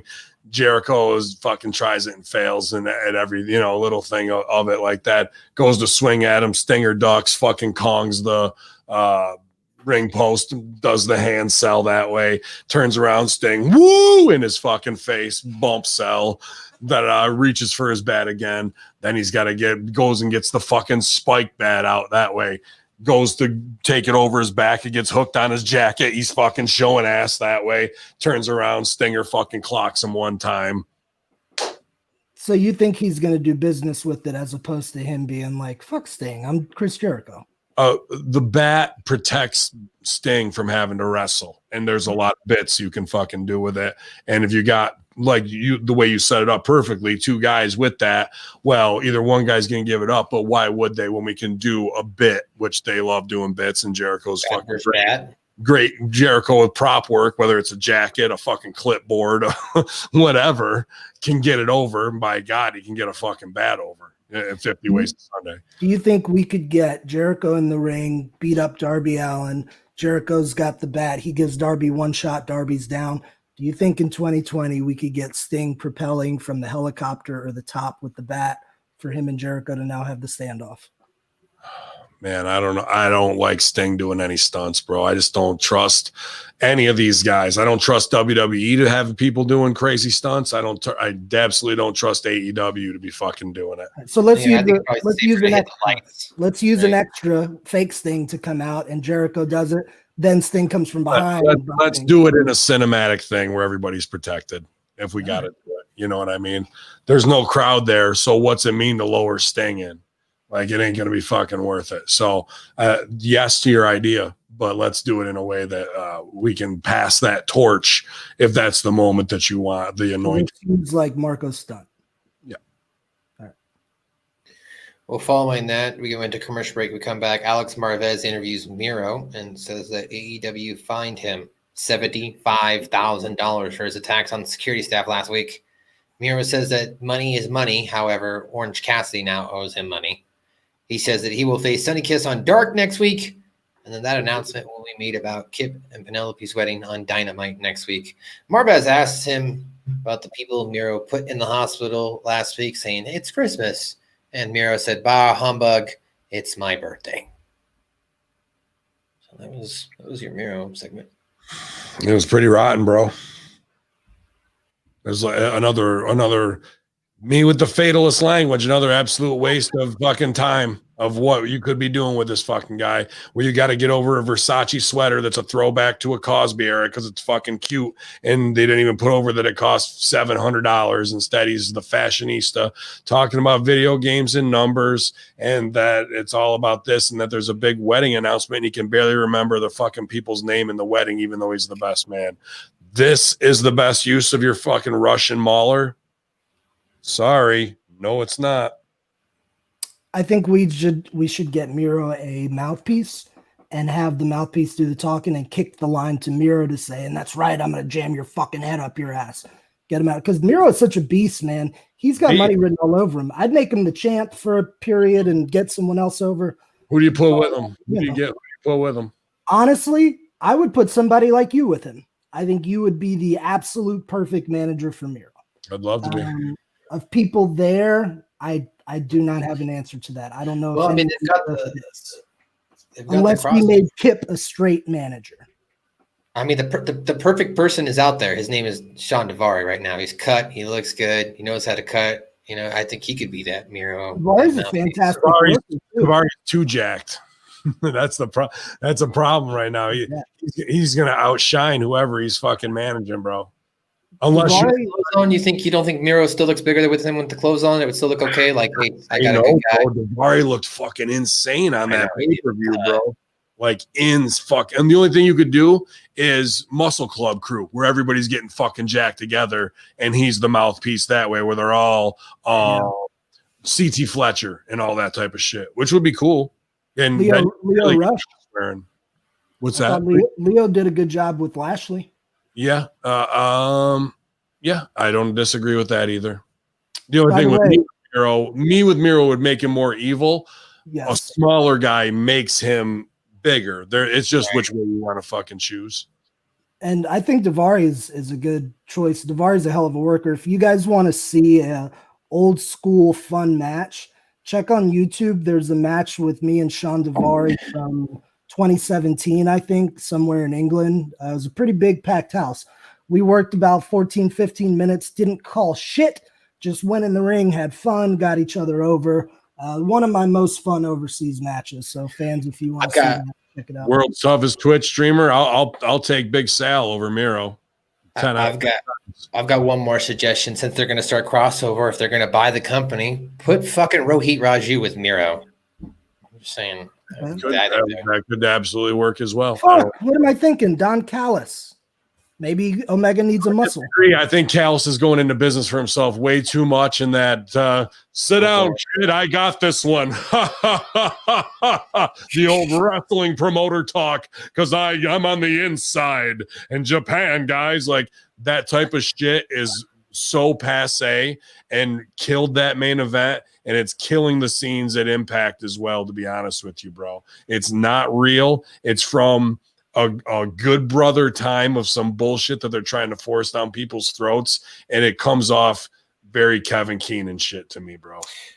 There's definitely parallels, right? Because you've got two guys who are trying to play 80s characters, one in Don Callis, who's kind of playing it this over-the-top way, and then you've got Johnny Swinger, who's more or less stuck in the 80s and 90s and playing it the right way. One is one is playing true to the bit. One is trying to do bits that are very transparent, and they don't work at all. And in fact, they lower the stakes of Kenny Omega. I submit that. He's getting hot already. They don't help him, that it doesn't make him cooler. Sit down, kid. We've got this. Okay, Dad. I'm going to sit down because you're the vet. How about I shit in your bag and fucking throw it in the hall again, too? What the fuck, bro? What if Omega called him Papa? Would that alleviate your concern? How about having 4 hot dancers come out when people know you're openly bisexual, instead of leaning into being the world's greatest athlete and, oh yeah, I like men? Much more real. Throwing a few shredded dudes out there to dance too. But we don't. We have 4 girls. So again, we're trying to do something that's not real and not being bitten on. Like they're missing with what they're trying to do with the cleaner's back, and we'll name every Japan fucking thing ever. Big deal. No one gives a fuck. Well, he had the best matches in Mexico. Well, I'm sure the Mexican mob that paid for the show and the fucking 45 people that watched it had a grand old time. Because I don't know who the fuck you faced. Then none of that shit sticks out in my mind. I've stood next to him. He's fucking 5'10". Never do I feel intimidated. He's got the dirty cookie sheet. He's going to hit Janela with it. Oh, what a fucking, the greatest wrestler in the world's got to use a cookie sheet on a fucking guy who's 5'1". This is a fucking barn burner, everybody. Watch out for these two. These are some tough motherfuckers. Now go back there and suck my cock. Let's get one of those on a fucking BTE real quick. What are we doing? What are we doing? Check my box. Shout out to Sonic the Hedge Rat. I posted Chris Silvio versus Sean Daivari full match. So if you're on Twitch right now, or just go YouTube that, you can check out Silvio versus Daivari. Thanks, Sonic the Hedge Rat. I mean, I think you're getting way too hot about this. You guys know the Cornette face shirt? Fucking all true, because it's bullshit. I love the look on. I'll say it. I'll shoot. I love the look on Ben's face when he starts getting hot about an angle. And you start seeing his eyes perk up. We need a close-up shot, and we need the Ben face tease on Pro Wrestling. Yeah. And or maybe even a Light the Fuse shirt, and we do like a devil and angel on the shoulder kind of thing, and I'm somewhere pictured on Hamin's shoulder. Yeah, you could be both. You could be a little devil and angel one that way. I like that. But we do have a Hamin Media Group store. We have my personal shirt. I'll have Ben on one, and I'll have Silvio on the other. Yeah. Good. Right in my ear, and I'll just be like cowering. Did you hear the news, by the way, Maddie? This just dropped today on Meltzer spilled the beans. Today, right before Christmas, that very shirt you're wearing, that Chris Silvio shirt, is now available on ProWrestlingTees.com. Whoa, ProWrestlingTees.com. Love it.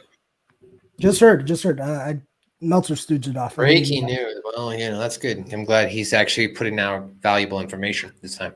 Yes. Well, speaking of someone trying to put out some valuable information, we had a promo here and then a brawl that ensued. It started with Eddie Kingston coming out and saying that he didn't care if the fans were booing him, the limited fans there, because he doesn't care about any of them, which, not much there to care about. Kingston says that they took Pac out. He won't be coming back. And he turns his attention to Lance Archer, which brings Archer out immediately. Archer attacks Kingston. Butcher and Blade jump him and beat him down. I'll put you over for that one. Daniel Price, I think was your name. I like that. You're over. Lucha Brothers run out with Pac, and they attack Kingston's crew. Lucha Brothers then take out Butcher and Blade, which with dives, and then Archer goes for a chokeslam on Kingston, only for Pac to kick Kingston in the face. Archer gets pissed at Pac for interviewing, allowing Kingston and his crew to get away. Before we get into the next promo, what did you like this, Mr. Silvio? I thought it was interesting to show that dissension with Pac and Archer. I'm not quite sure where they're going with it. But Pac looks great. He came back. They might have had to rewrite that because Jake is out sick as well. So some things might have. He doesn't have COVID, he said, but I'm not sure what them. Yeah. I hope he's all right. Somebody got COVID. EC3 got COVID, I heard this week. Oh, wow. That's what was on TV. Yep. I liked Eddie Kingston saying he's only got 2 enemies, and then he called out God as the first one. that was strong enough for me. I was like, hey, bro, you won me over line 1. But yeah, then Pac comes down and he gives him psycho eyes, but don't give me to Manson, Lance. You're the one with the short bag. So he's fucking jacked and shredded, but at the end of the day, he's 5 foot. So, this has all the heat. There was some good punches. There were some amateur punches, but they went at it. But this is the first of another Pier 6 brawl. And then we're going to have one in this fucking Dirty Dozen tag match. And we're going to have, more breakdowns. So we had 3 of them on one show. We need to have 1 of them on one show. So it means something. So luckily they got the first one, so it did mean something. You down with Eddie Kingston versus Archer, or I guess maybe Archer versus I'm Pac not here? Eddie Kingston versus anybody. He's gonna fucking get stakes out of it when the mic's in his hand. I'm waiting to see what he says. He's the best promo in wrestling right now. I'd like to see Eddie duel with Sting. Oh, here we go with the rundown. We got some hoes in this house. We got some hoes in this house. How dare you not be in the Christmas spirit? Shame. Where is your Christmas spirit? Silvio. Silvio in the house. Have you guys seen our latest Christmas pictures? They're cute as a button. They're so cute. No. Naughty or nice? Nice. Okay. Naughty ones are for private. Okay, for OnlyFans. Exactly. I saw your Instagram video that you put out the last 24 hours. That was pretty cool. Yeah, you kicking ass up late. Which one? What are you doing? What are you doing? Out and side The one swiped. you made yesterday with the cool picture Speedy took of you. That was What do you use? What app did you use for that? Oh, I don't know. Okay. It's called Bizarre Art or something that makes it creepy. I don't know. Okay, I liked it. It's cool. I'm so not a techie. I did that myself. You like it? Yeah, it's cool. It only took me probably an hour. Where'd you get it? What should take a normal millennial 5 minutes takes me a lot longer. How are you guys doing? Yeah, good. Just busy week as always, getting shows in the can before the holidays and whatnot. How are you feeling after your show on the weekend? You had a good time performing? It was really good. I obviously to be in front of people and performing what I love to do. Happy to wrestle. It looks like that's my last show of the year, so I think going out on top, undefeated there. So I'll take it.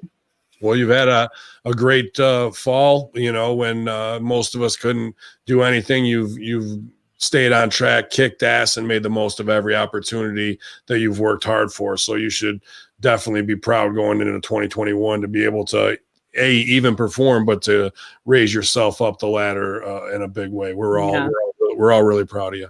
Thank you. I really appreciate all the support from everyone. It's not been an easy year with Chris, but everything's kind of picked up. He's doing better, which makes me do better and then focus on wrestling a little bit. So yeah, I was looking at it. I normally do probably 40 matches a year at least. And this year I probably only had 11 or 12, but out of those matches, it was the quality of those, very few matches that I think really helped me. So clearly not as many as I do, which my body probably thanks me for, but I would say the quality and, able to debut at Mission Pro, debut on AEW Dark, all of that was so meaningful. So yeah, couldn't do it without you. Yeah. What I'd say I'm most proud of that she's done this year is when shit shut down, she had like 3 or 4 bookings cancel in a row. And I remember you getting very down and depressed, and I fucking hate wrestling. And I remember telling you, look, just stick to your guns. You were doing the Muay Thai, you were training with me, just keep rolling. You got in the best shape of your life. And this has been probably the most lucrative year of your career, getting the name out, doing the new brand. You've been fucking killing it and getting work when most indie wrestlers aren't. So yeah, good shit for you, baby. Definitely. Yep. And let's not forget, people don't know, like during the day, like I'm trapped in my other room there. Like I have a full-time corporate career. So I do this for the love of wrestling. Clearly nothing more than that. So I just love it so much. And so, I have another whole life. That's why you see the late like Instagram post and everything else. Because literally that is the time, the only window that I can post or promote and, watch tape, watch AEW. I think we watched at like midnight last night. Like that's like, you only get one day and man, do I cram a lot in there.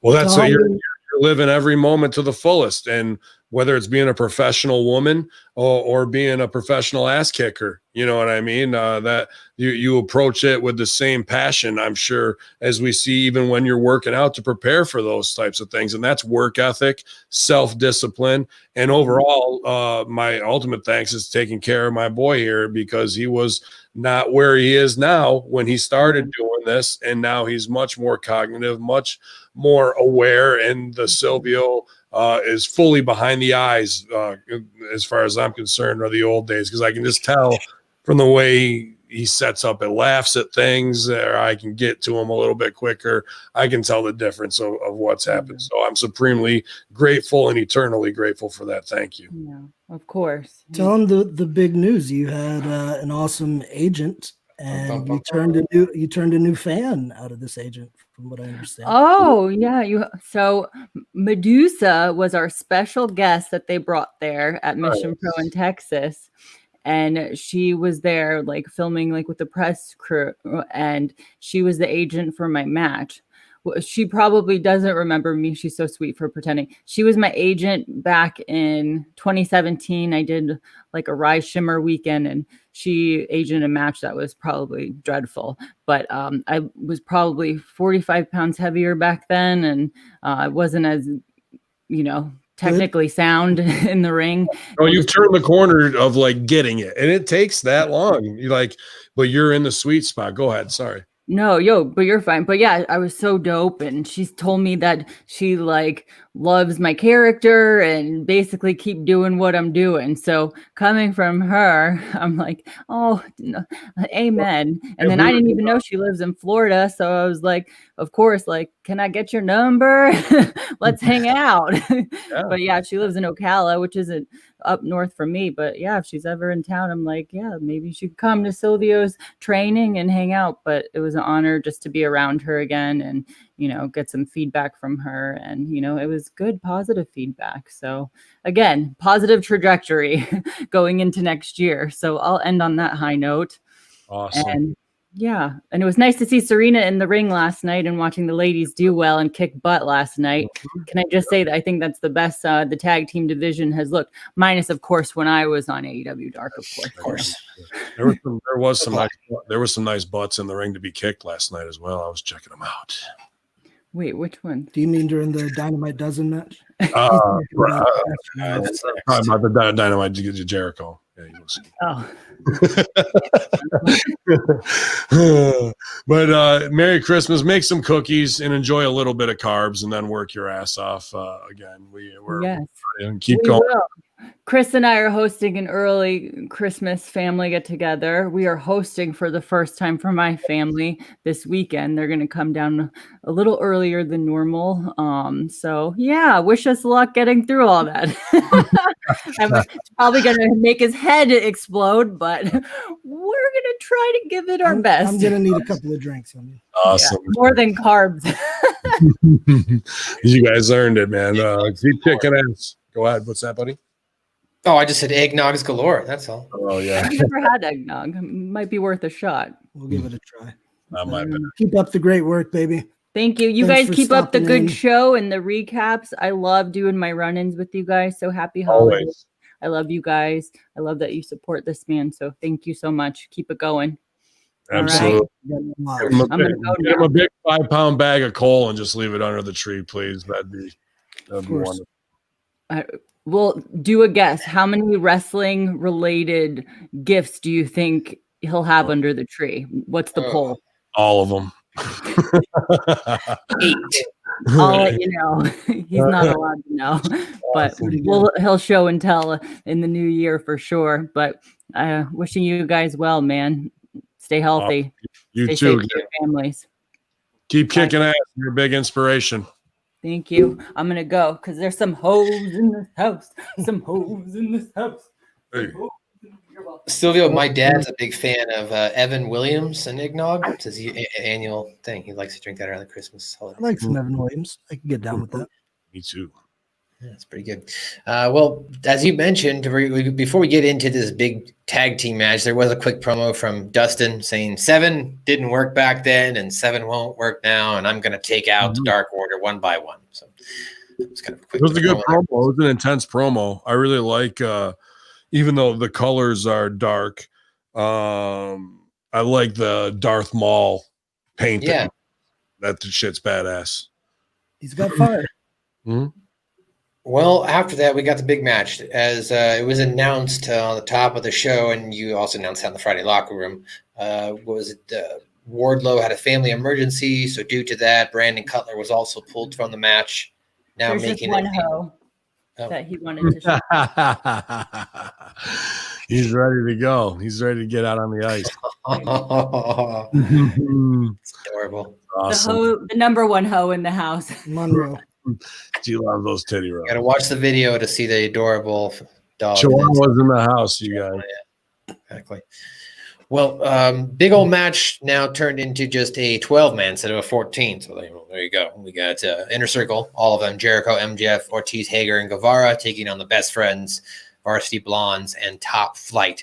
Something somebody pointed out during last night's show, and I thought was interesting. Kevin Panetta, if you're listening, shout out to you, bud, was in the AEW live thread, and he said that he thinks, Brian Pillman probably should go ahead and dye his hair back to blonde if they're going to stick with this Varsity Blonde gimmick, right? I mean, is he wrong there? Who's Kevin Panella ever beat? No, Kevin Panetta. No, he's just a fan. He was just saying. I was curious. What do you think? Your thoughts? Do you think he should dye his hair back if they're going to be going by the Varsity Blonde? It's kind of blonde. It's dirty blonde. Yeah, it's definitely blonde enough for. Okay. To do. It looked brownish. It looked more brownish than that blondish. Like his tag team partner's got more blonde hair than he does. His hair. Maybe he's the blonde and Brian's the varsity. It doesn't even matter. It's a fucking shoot on his. I don't know. I just thought I'd curious what you guys think. It's not his old man team. The Hollywood Blondes was fucking Steve Austin and fucking gimmick. Now the varsity thing is that the Varsity Club, another WCW throwback. So they're just doing the look of that. But either way, it doesn't. Nobody has to be blonde, and he is blonde. Nobody looks at his hair and goes, "He's got dark brown hair." I don't know. I looked at it after he said it, and I was like, "Yeah, his hair is kind of dark. It's not really blonde." So I'm bringing it up. Evan Shingleton are evidently the ones that question that. I guess, man. I didn't hear what you said. Anyway, they had another kick-ass fucking little outing for themselves as far as looking like stars on there and new talent. They're some of the most protected guys on there right now, I'd say. They did a good job. Well, the winner of this match was Inner Circle, as they kind of did a similar thing that Wardlow and MJF normally do, but they did it with Hager this time. As Hager hit the F10, which is actually Wardlow's move, tagged MJF in, and then MJF got the quick cover. Winner of this match, as I mentioned, was the Inner Circle. It was a big old match. What did you think of this, Silvio, before we get to the post stuff? What happened to Brandon Cutler? I remember it was just Wardlow got cut, so they took Cutler out. He unfortunately was the baggage that was there, and he was the casualty. And I'm not offended by it. I don't want to be rude or speak ill of Cutler. It just did seem a little bit out of place due to the fact that Cutler is never featured prominently on TV. So it seemed odd to have him just randomly in this big match, plus the Varsity Blondes. So once we kind of got him out of there, it was the Best Friends who were established. You know, the Varsity Blondes were fine with them. So we had a bit more star power.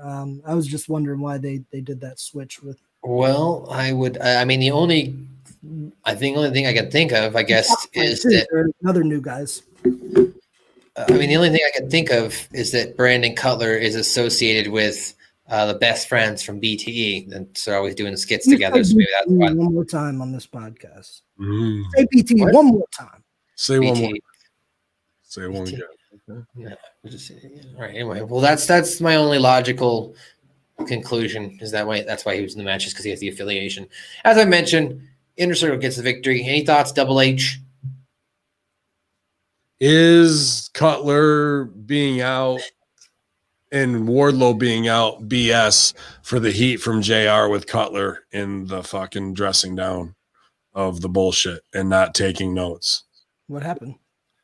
That JR statement, where he's trying to talk to talent and they didn't take it the right way and they were sensitive about it. I heard that it was Brandon Cutler was the one that he did. So I just got to put this out there. Was Wardlow taken out of the match so they duke Brandon Cutler and take him out too and sideline him? I don't know. That's cheap wrestling stuff, but that's just WWE level snakeism. And I'm not saying AEW operates that way. It's just part of the game sometimes, but I doubt it. Way too many guys, way too much going on. Nothing really got over except for what should have, the finish. Jake Hager comes in, whips that ass, and then a weird moment where MJF says, give me the tag. And Hager doesn't take him really a moment to like, nah, why would I do that? It's like, fuck it, pin him and just tags it. So that does was that the best part of the match. I agree. That was the best part. So MJF up off of the big man raining hell on him, very Wardlow-like without Wardlow being there, probably would have been the finish. And they might have just switched Hager into doing that in the finish that way. So that's what I thought why it worked. And it was interesting, but them doing that also sets up the premise that Hager is responding to MJF as a subordinate. Does that mean we're going to get a switch where now Hager is with MJF and Wardlow goes with Jericho as his fucking body guy, and we have the fucking enforcers pull a switch on the dudes? It could be an organic thing that rises out of it having to do that switch from this week, because that's implied now in the quickness. Without saying that, could be like, why did you give him the fucking finish? Why didn't you give me the tag? I should have pinned him. You're my guy. Like that kind of shit, right? From Jericho. Like he's got a beef that way. So it's interesting. But that finish, which is the most important part of the match, got over. So that's that. Other than the finish, I think my favorite part of the match was Orange Cassidy sitting at the desk with the headphones unplugged and not saying anything. I thought that was pretty funny. Yeah, he goes, he puts those headphones aren't even plugged in. He goes, he doesn't care. Yeah, good stuff. Yeah, it was funny. Why wasn't he in this match? Wouldn't it make sense to have him in? There wasn't enough room on the apron to fucking put another guy out there. Did you notice that the baby faces kept hopping off the apron? At one point, Trent went to the ramp. It was so weird looking. Why are we doing 12 guys in a match, bro? It's a lot of people. Way too much.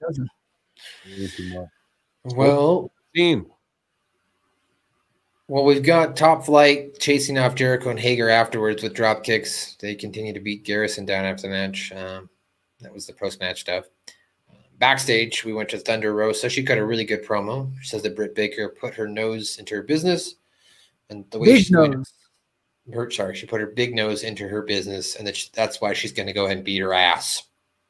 Rosa's pissed that Baker said that she doesn't belong in AEW. Says that she does belong in AEW, and then Rebel does come up, talks some trash, kind of it's a distraction as Baker attacks her from behind, screams at her that she doesn't belong in AEW. Then she pours some water on Rosa's face to rub off her face paint, and then was like, oh my God, I hope the camera didn't break from all the ugliness or whatever it was about Thunder Rosa, and then she walked up. Now, I will contest for AEW Dark, if you guys did catch it, they did kind of a a modern day Roddy Piper. I'm sorry, not modern day Rockers. Shawn Michaels segment where with Scorpio Sky and 10 Ty Dillinger, sorry, what's his name? Sean Spears. They had Scorpio Sky and Sean Spears invade Dr. Britt Baker's set, and then Scorpio Sky threw Sean Spears through the set. So I thought that was pretty cool, but that should have been on Dynamite. Why wasn't that on Dynamite? That was fucking cool. Shit. Because Rebel's our girl, and her and Britt, they had something, and now they're going away from it. Rebel's too cool. Rebel is a comedic punchline, and that's when she works best in reaction. Now she's like semi-sexy and bitchy, and Britt Baker isn't the big heel who wouldn't get her hands dirty. In fact, she gets her hands dirty, and that's going against the game of Britt Baker doing that kind of stuff. She should be sabotaging girls, not sneak attacking them and submitting them like she's a badass ass whipper in that way. And if anything, she should be trying to do catty things that blow up in their face and come back to fuck over Rebel. Right now, the relationship as characters as the Mean Girls is not going to get them max value in the way to go, unfortunately. And they had something, especially with the Shivani stuff, and they've gone away from it. And I don't mind her working with Thunder Rosa, but we can go bigger than she's ugly and broke the camera. These girls can play at a higher clip than that. It was very Mean Girls-esque, but I thought that was kind of what she was going for. It's cheap. I liked it. I'm huge on Thunder Rosa. She did a great promo with some piss and vinegar. Then I like how the Rebel teased it. You're right. She wasn't like the goofy normal Rebel, but it was a setup. She said something like, "Don't you ever talk about my doctor like that." Yeah. And of course she's big and bad because she knows that something's about to happen and she ain't going to go toe to toe. So Britt comes in. I like the visual with the makeup, and I thought the line was cutesy. But to your point, I mean, on I've been watching Britt's talk show segment on Dark, and the first episode was a little rough, but what I loved about it is she had Rebel sitting on the couch, and everyone was participating in this, and you couldn't see Rebel. All you could see is she just kept trying to like go like this. That's to get perfect, her head right? That's all you have to do. You don't have to say anything. The action tells the story. That's beautiful show don't tell, and Rebel's great at that. So let's not mix streams of, yeah, we know she's a sexy ex-Dallas Cowboy cheerleader. She does hair and makeup. She's beautiful. Absolutely. That's not your part to play right now. Your part to play is the fucking goofball. Everything blows up in their face. Instead of an attack there, I would have much rather had a false scene of friendship from Britt Baker where she's giving Thunder Rosa a present. Now you open it and powder in the face if you want to do that, or even something where it's like a clown makeup set, because you see you got half your face covered and that helps it, but you're really this other side. I can't look at it. It's uncovered. So we want you, and I've gotten you a free session with my own makeup artist, Rebel, to like do it and color it all in. You know what I mean? Like insult her looks in a different way instead of, "You're so ugly, you broke the camera." That don't do nothing, bro. There's way smarter ways to get that over. I still want the shoot fight MMA match with Rebel against Thunder Rosa, where we get threads through the whole Dynamite of Britt preparing her, teaching her MMA moves that are clearly wrong, and she's showing her how to do it, and Rebel's getting taped, and then she gets the clean. Please give me that match, AEW. Everything wrong, but we got to stop making Rebel cool. Well, that match will definitely make her uncool quick.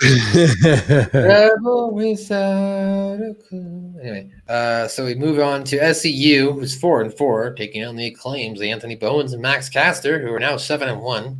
The Acclaim come out and they do their freestyle on their way to the ring. But after them throwing some words at Kazarian fires back, and it looked like it was off the top of the dome. He was just spitting, and he puts the Acclaimed in their place. Very nice little flow back and forth between the two teams. Thought it was entertaining. Then the match began, and in an upset, as they point out, the Acclaim get the victory over the veterans, establishing themselves right now as the hottest team in the AEW Tag Team division. Before you guys give your thoughts, just something I want to point out that I noticed over the course of last night. There was a lot of the word bitch They just seemed to use that word a lot last night. You're a bitch. And they almost got the fuck too, but they cut it off. They cut that off. But yeah, I just felt like there was an overutilization of the word bitch. Like when Eddie Kingston and Archer are yelling back and forth and they're calling each other you punk bitch, feels a little bit real. When the Acclaimed are coming out or people just cutting promos, you're a bitch, it kind of diminishes the value of the word. I'm just saying. Maddie, do the back end of this segment. The back end of the segment again? After the match. What came after the match was the rap, the Acclaimed caster cut a freestyle on the Young Bucks, called them cucks. Bowen says that the Acclaimed have arrived and challenges the Bucks to defend their titles against them next week. And the Bucks seemingly kind of agreed. Sorry, I didn't write down rap lyrics this week. Next week, be ready. I thought it was good, Ben. I like Daniels and Kazarian. They're so good. This was the right usage, putting those guys who are so good with the new guys. That's how you get people better. And I thought the Acclaim didn't embarrass themselves. They had confidence.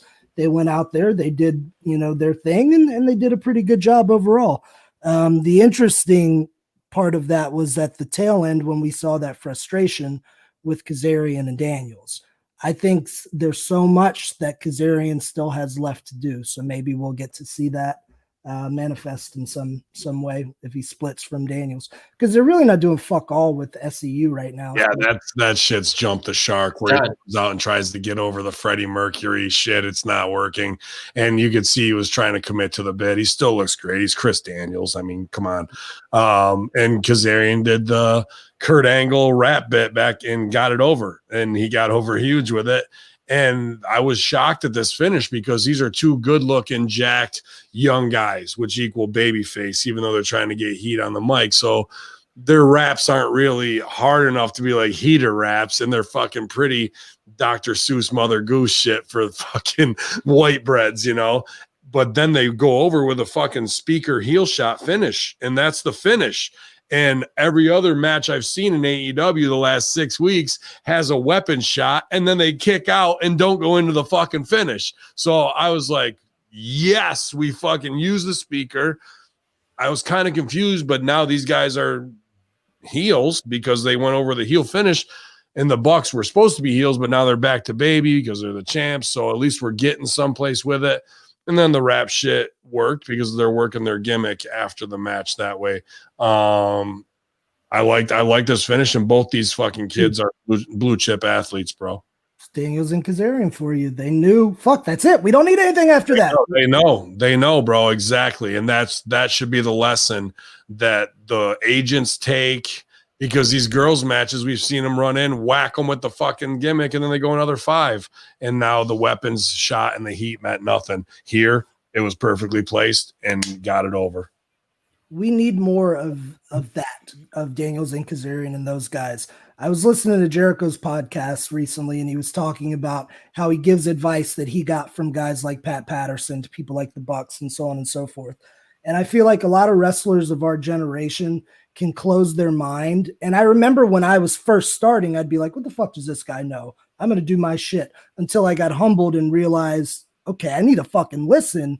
I think that's a mark that a lot of wrestlers now miss, is they'll dismiss this great advice. You need to soak it in. Like fucking Cornette's the biggest pariah in wrestling.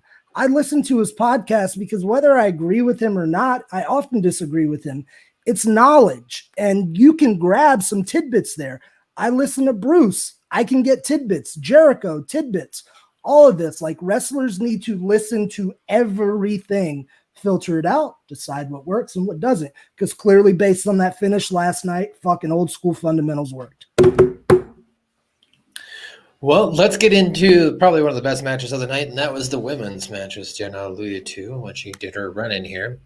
That was Eva Lise and Diamante taking on Big Swole, Serena Deeb. I paid a little bit more attention than I normally did, and I took some notes here. I put both teams started off with some quick tags.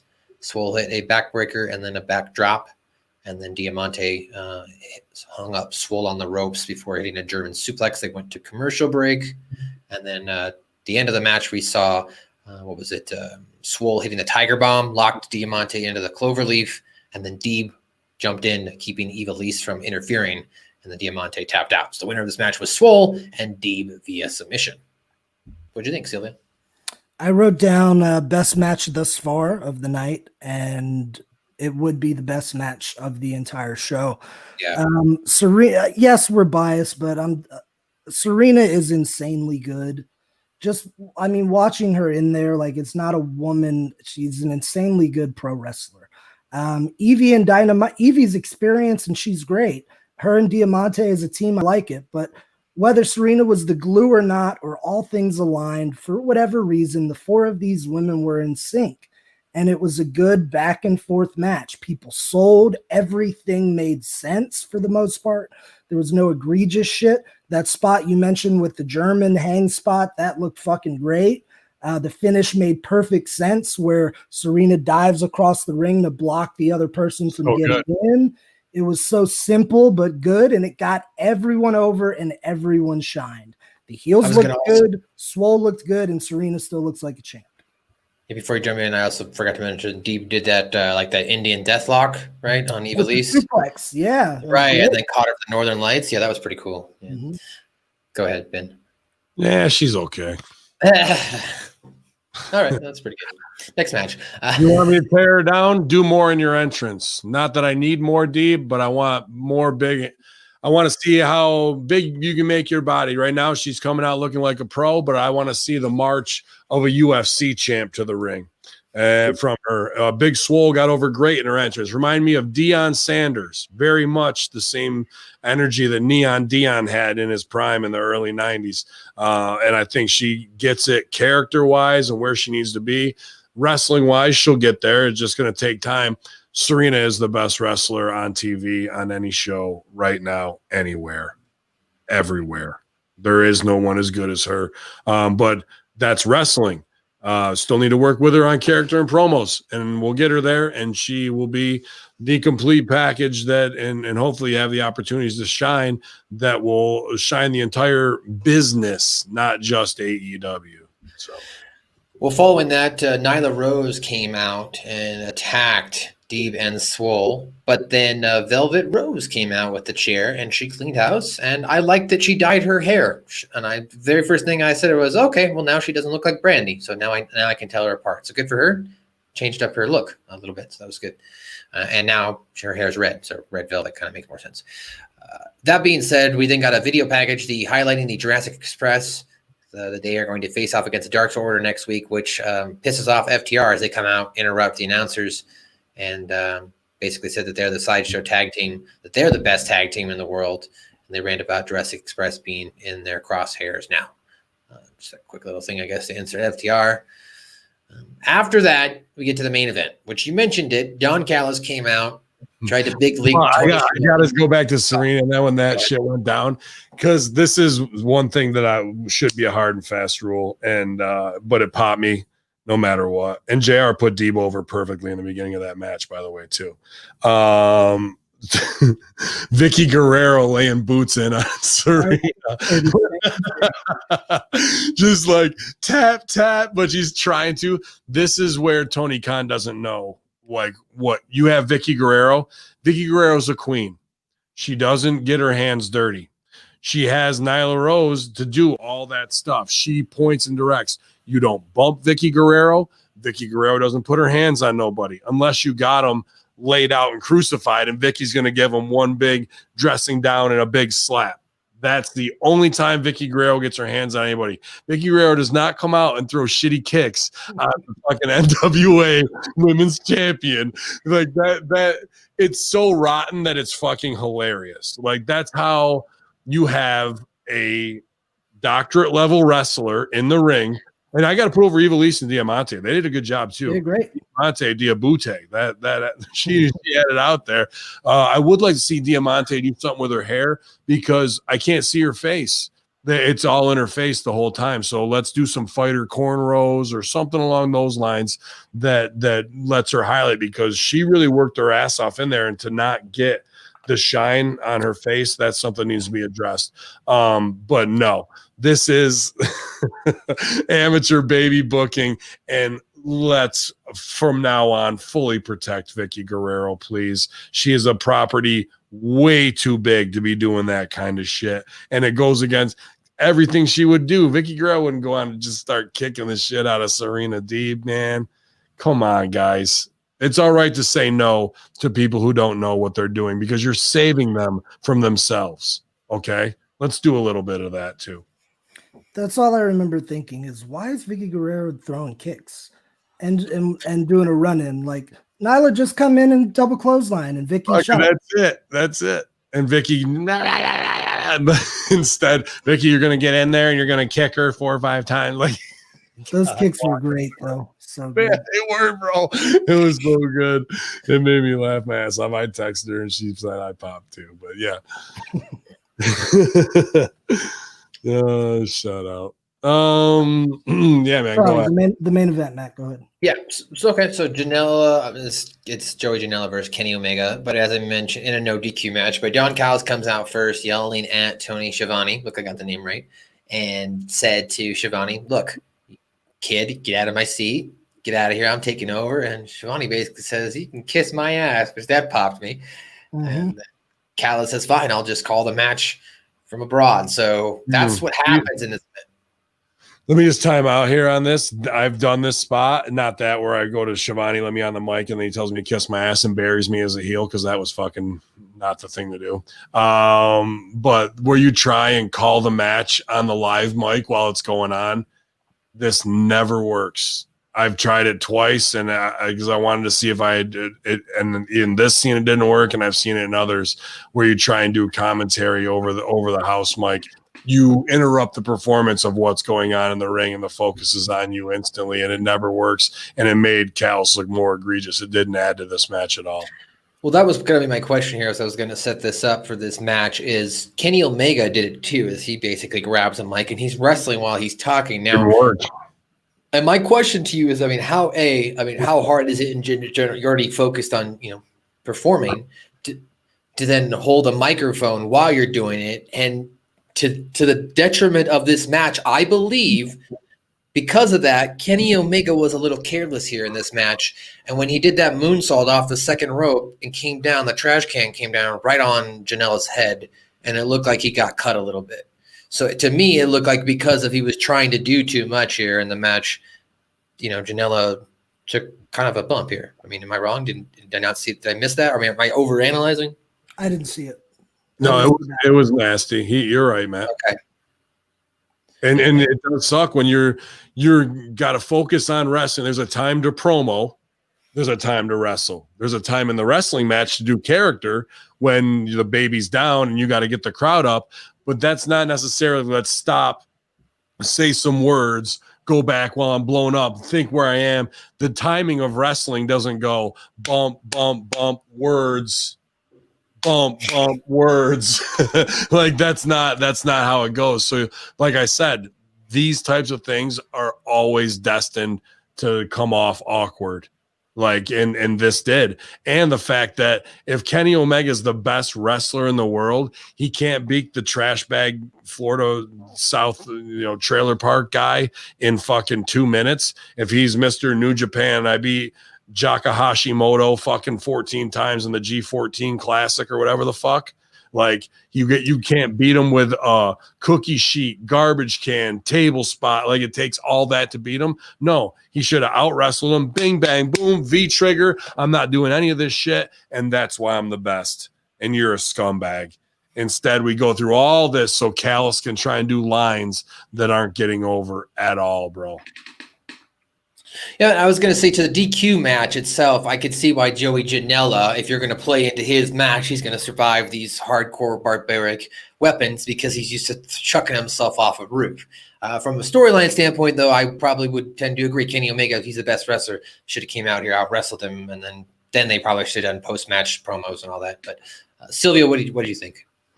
I got some comments on this match, but first, Matt, maybe you caught this. So I can't remember exactly how it was phrased, but to set up this match, Omega said something about how Joey Janela is a blemish on his record, so he is going to wrestle him. What was the deal with that? Did you hear anything about that? I must have missed it, to be quite honest. I didn't understand how this got set up either. I don't know. It was just announced that Kenny Omega is going to be in action. Joey Janela's One Crazy Summer 2016. They fucking beat him. We're supposed to go back and think of these PWG bullshit things like they're supposed to mean something. Let's build a guy. And if the cleaner's back, you got to build him. And if the cleaner can't fucking deal with fucking Bahama Mama Ron over here, who's drunk at the end of the fucking bar, what kind of champ is he really? Not that impressive. Bring in Moose and kill everybody. That's impressive.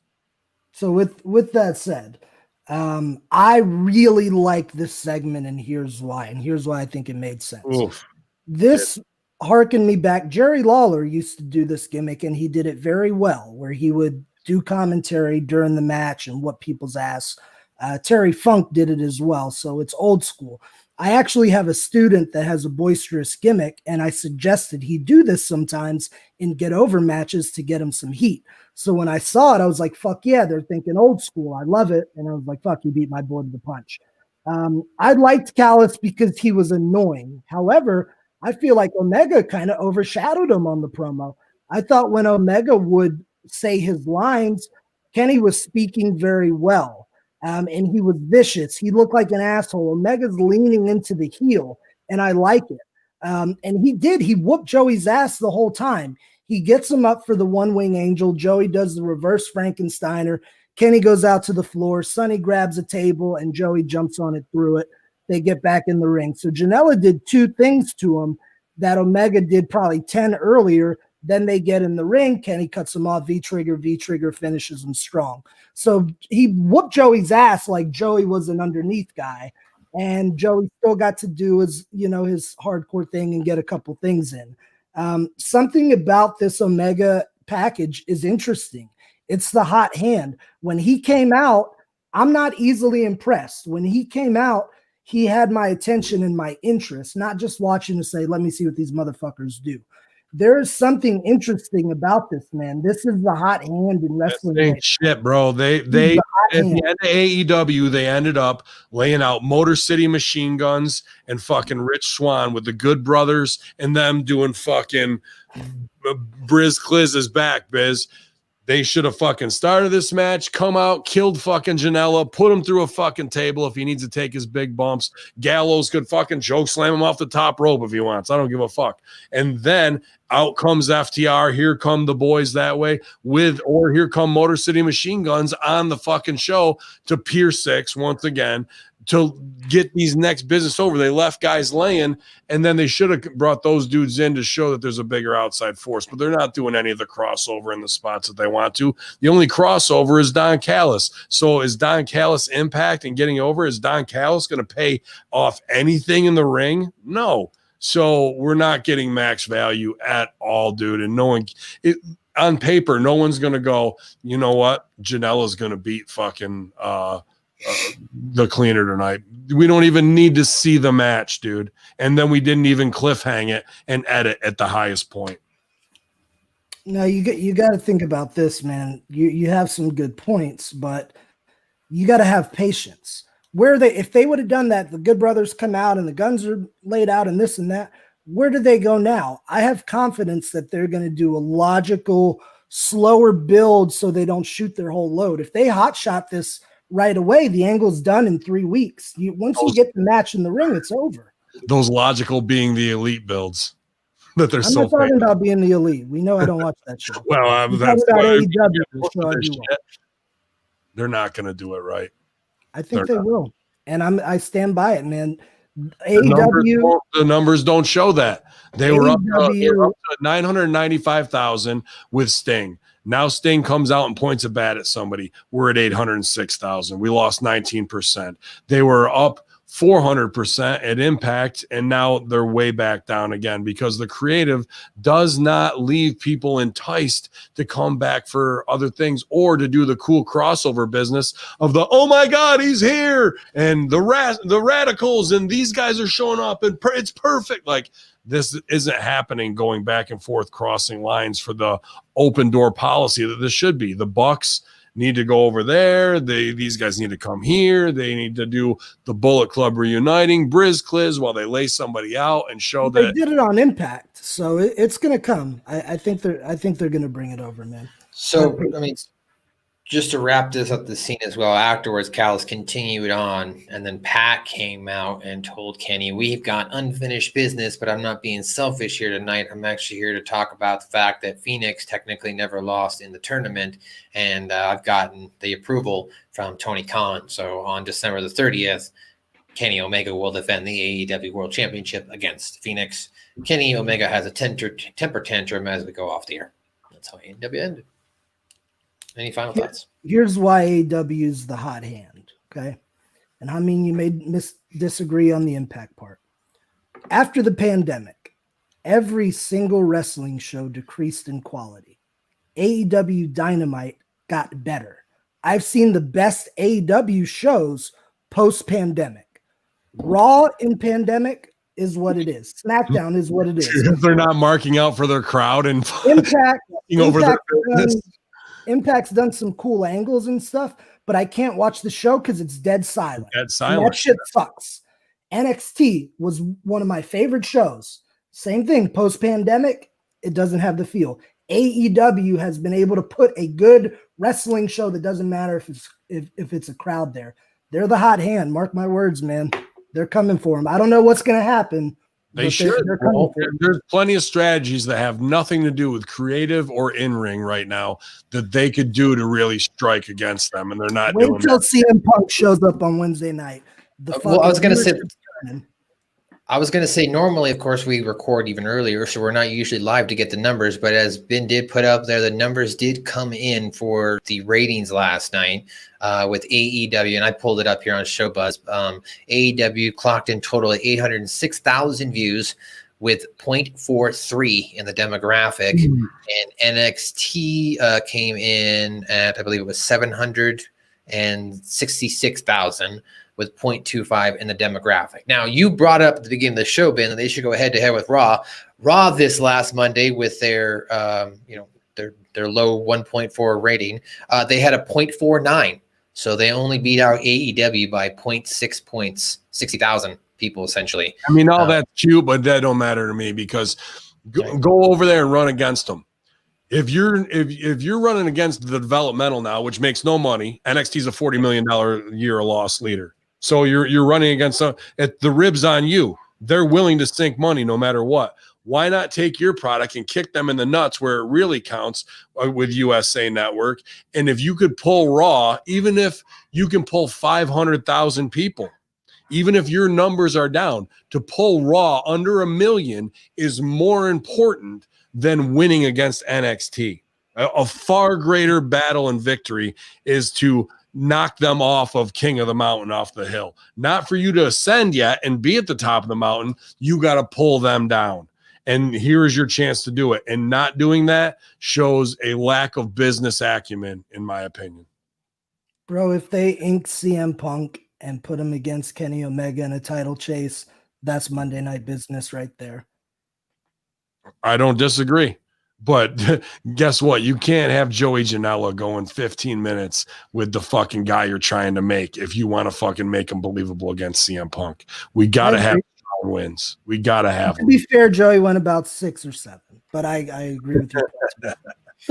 I get you. But yeah, man, I did enjoy some stuff on this show. Deeb is the best thing going. It's just how it is, man. And I hope it's a standard. And I hope people wake up and listen to JR and understand what is really going on, because what I saw in NXT didn't impress me. I saw that kid Leon Ruff take a nasty bump too on a unnecessary plancha where the kid's the smallest one on the roster and you guys can't be there to base for him. Fuck all of you. Fuck you for doing the jump and fuck you for not catching them. It's your job. Do your job, please. I think these dives got to stop anyway. I don't mean the dive itself, because I dive and I think there's a place for it. We just got to do them smarter, and we got to stop doing the thing where everybody's just holding their arms out waiting for a hug. Learn timing. Turn your back. Look out of your fucking peripheral. You'll know when they're coming. Turn around. catch. If you were really good at it, you'd be able to read the crowd. And you got plants in the crowd to be like, tell me when he's coming. Like Billy Gunn ain't going to go, he's coming. And you're not going to be ready. You don't got to turn around. Make it look real. And you hear footsteps. All that shit, man. Ted recording with Ripper today says, shocker, Rip got hot and sided with JR on the FR podcast. So I'm sure there'll be more hot takes, man, coming from Hustler Rip Rogers. Appreciate the Man Beast heading out there to get that exclusive content for you guys from Von Lila Studios. Hot shot, Daddy. We got to put over Von Lilas always. But yeah, man, AEW, Dynamite. Matt, you no sleep till Brooklyn. What are you drinking? Brass Monkey? Brass Monkey, that funky monkey. Yeah. Thanks guys for, of course, always checking out my show, the Suck My Balls South Park review. Not a big number necessarily to like gloat about, but on my personal feed, we did just pass 5,000 downloads, and that was about a 8% uptick in the last 3 months. So we appreciate you guys. Listening, downloading, and I've also seen numbers go up on YouTube with the backlog catalog. We had like 200 downloads or views on one video. So thanks, guys, for checking that out. Of course, check out the brand new episode of the New Force Order podcast out right now. And I'm sure you'll also check out the brand new episode of Rat Salad Review, which is up on our YouTube, Hamin Media Group. And you can also look forward to War on Morons and War Meets World this weekend on your Hamin Media Group YouTube. Thanks for getting all that stuff put up there. Appreciate that. So everyone's got plenty of diverse content, sci-fi to comedy to I'm sure we'll be doing some special shows when people are home for the holidays too, and usually say, oh, we're gonna take time off, but usually that means fuck it, I want to get online and then hang out with people I care to talk to most of the time. So we'll be doing some fun stuff. So what are you going to be doing getting ready for the in-laws to come down? You're going to be out there working on that lawn. I know you're a lawn man now. You better have that lawn looking right out there when the lawn. Well, I'm going to send you a picture. It's pristine, and I just did the garden yesterday. While Maddie's over there on the marijuana cigarettes, Christmas contest. I gave the thing last week. I gave the teaser. So here's what we're going to do. I got my Santa hat on, so I'm going to give back to our HMG audience. Wow. So Matt will tell you the email because I don't remember it for Light the Fuse. So here's how the contest is going to work. Maybe the boys will want in on it. I don't know. I want you to come up with a Light the Fuse Christmas themed jingle. The best jingle, I'm going to give you a free online coaching session. If you are a wrestler, I'll give you a character development promo session. Get you up to speed, maybe even watch one of your matches with you. If you're just a bro, one-on-one fitness personal session, I can give you some work on your dieting, what easy lifts and workouts you can do at home, whether you have equipment or not, just how to look svelte and sexy in 2021. Second place prize, I will send you out an autographed Silvio 8x10. Love it. That's Light the Fuse HMG. Light the Fuse. So I get to come up with my own jingle so you can put a match together. All right, and I want a match that I can do with anybody, and we also have to watch El Chameleon versus Super Gloves Dose together. That's my favorite. That shit. Yes. I'll watch along with you some of those DCWs on Patreon. I'm down to do that. I love that, man. Well, thank you, buddy, for doing that. So what's the email that they can send their jingles? Go ahead. Light the Fuse HMG at gmail.com. Light the Fuse HMG at gmail.com. Send it over. So make sure you let us know what Christmas carol we can jingle it to. So when Matt has to sing them all, we know we can get it right. So get your creative hats on, you guys. Look forward to it. I'm sure Dr. Ted will have some funny ones. There's been some good one-liners in the chat room today. Daniel Price, witty motherfucker, trying to get himself over. I'll do the joke around here. But y'all go to ProWrestlingTees.com. I got a text message that says some shirts are on sale. So if you're looking to spend some of that Christmas cash, Chris Silvio's sexy shirt over there, or any of those things we got going down, you know the affiliates, you guys. Appreciate you, Brian. The Zordos Olive Oil, the Broasters Coffee Infidels, and subscribing to everything we got going on, whether it's Discord, Hamin Media Discussion Group, getting in fitness with Stevie Richards, man. A lot of people were putting over last night, losing 30 to 130 pounds in the locker room. Double A Andreessen says he's down 30 since October. Big Evil Pops it down 130 over the past year. It's all about, yeah, man, absolutely great stuff. Love that. Love everybody succeeding together here at HMG because we don't accept failure. We just push everybody forward little by little, and you see everybody getting better, leveling up. And if somebody starts slipping, we grab them, we drag them right along with us, man. That's how it goes. So let's get ready for the holidays. Don't let them catch you slipping out there, and don't get too stressed out, even if Silvio wants to fight you. It's all peace here as we get a piece to light the fuse, infidels, here on your AEW Dynamite review. Yalla, Santa.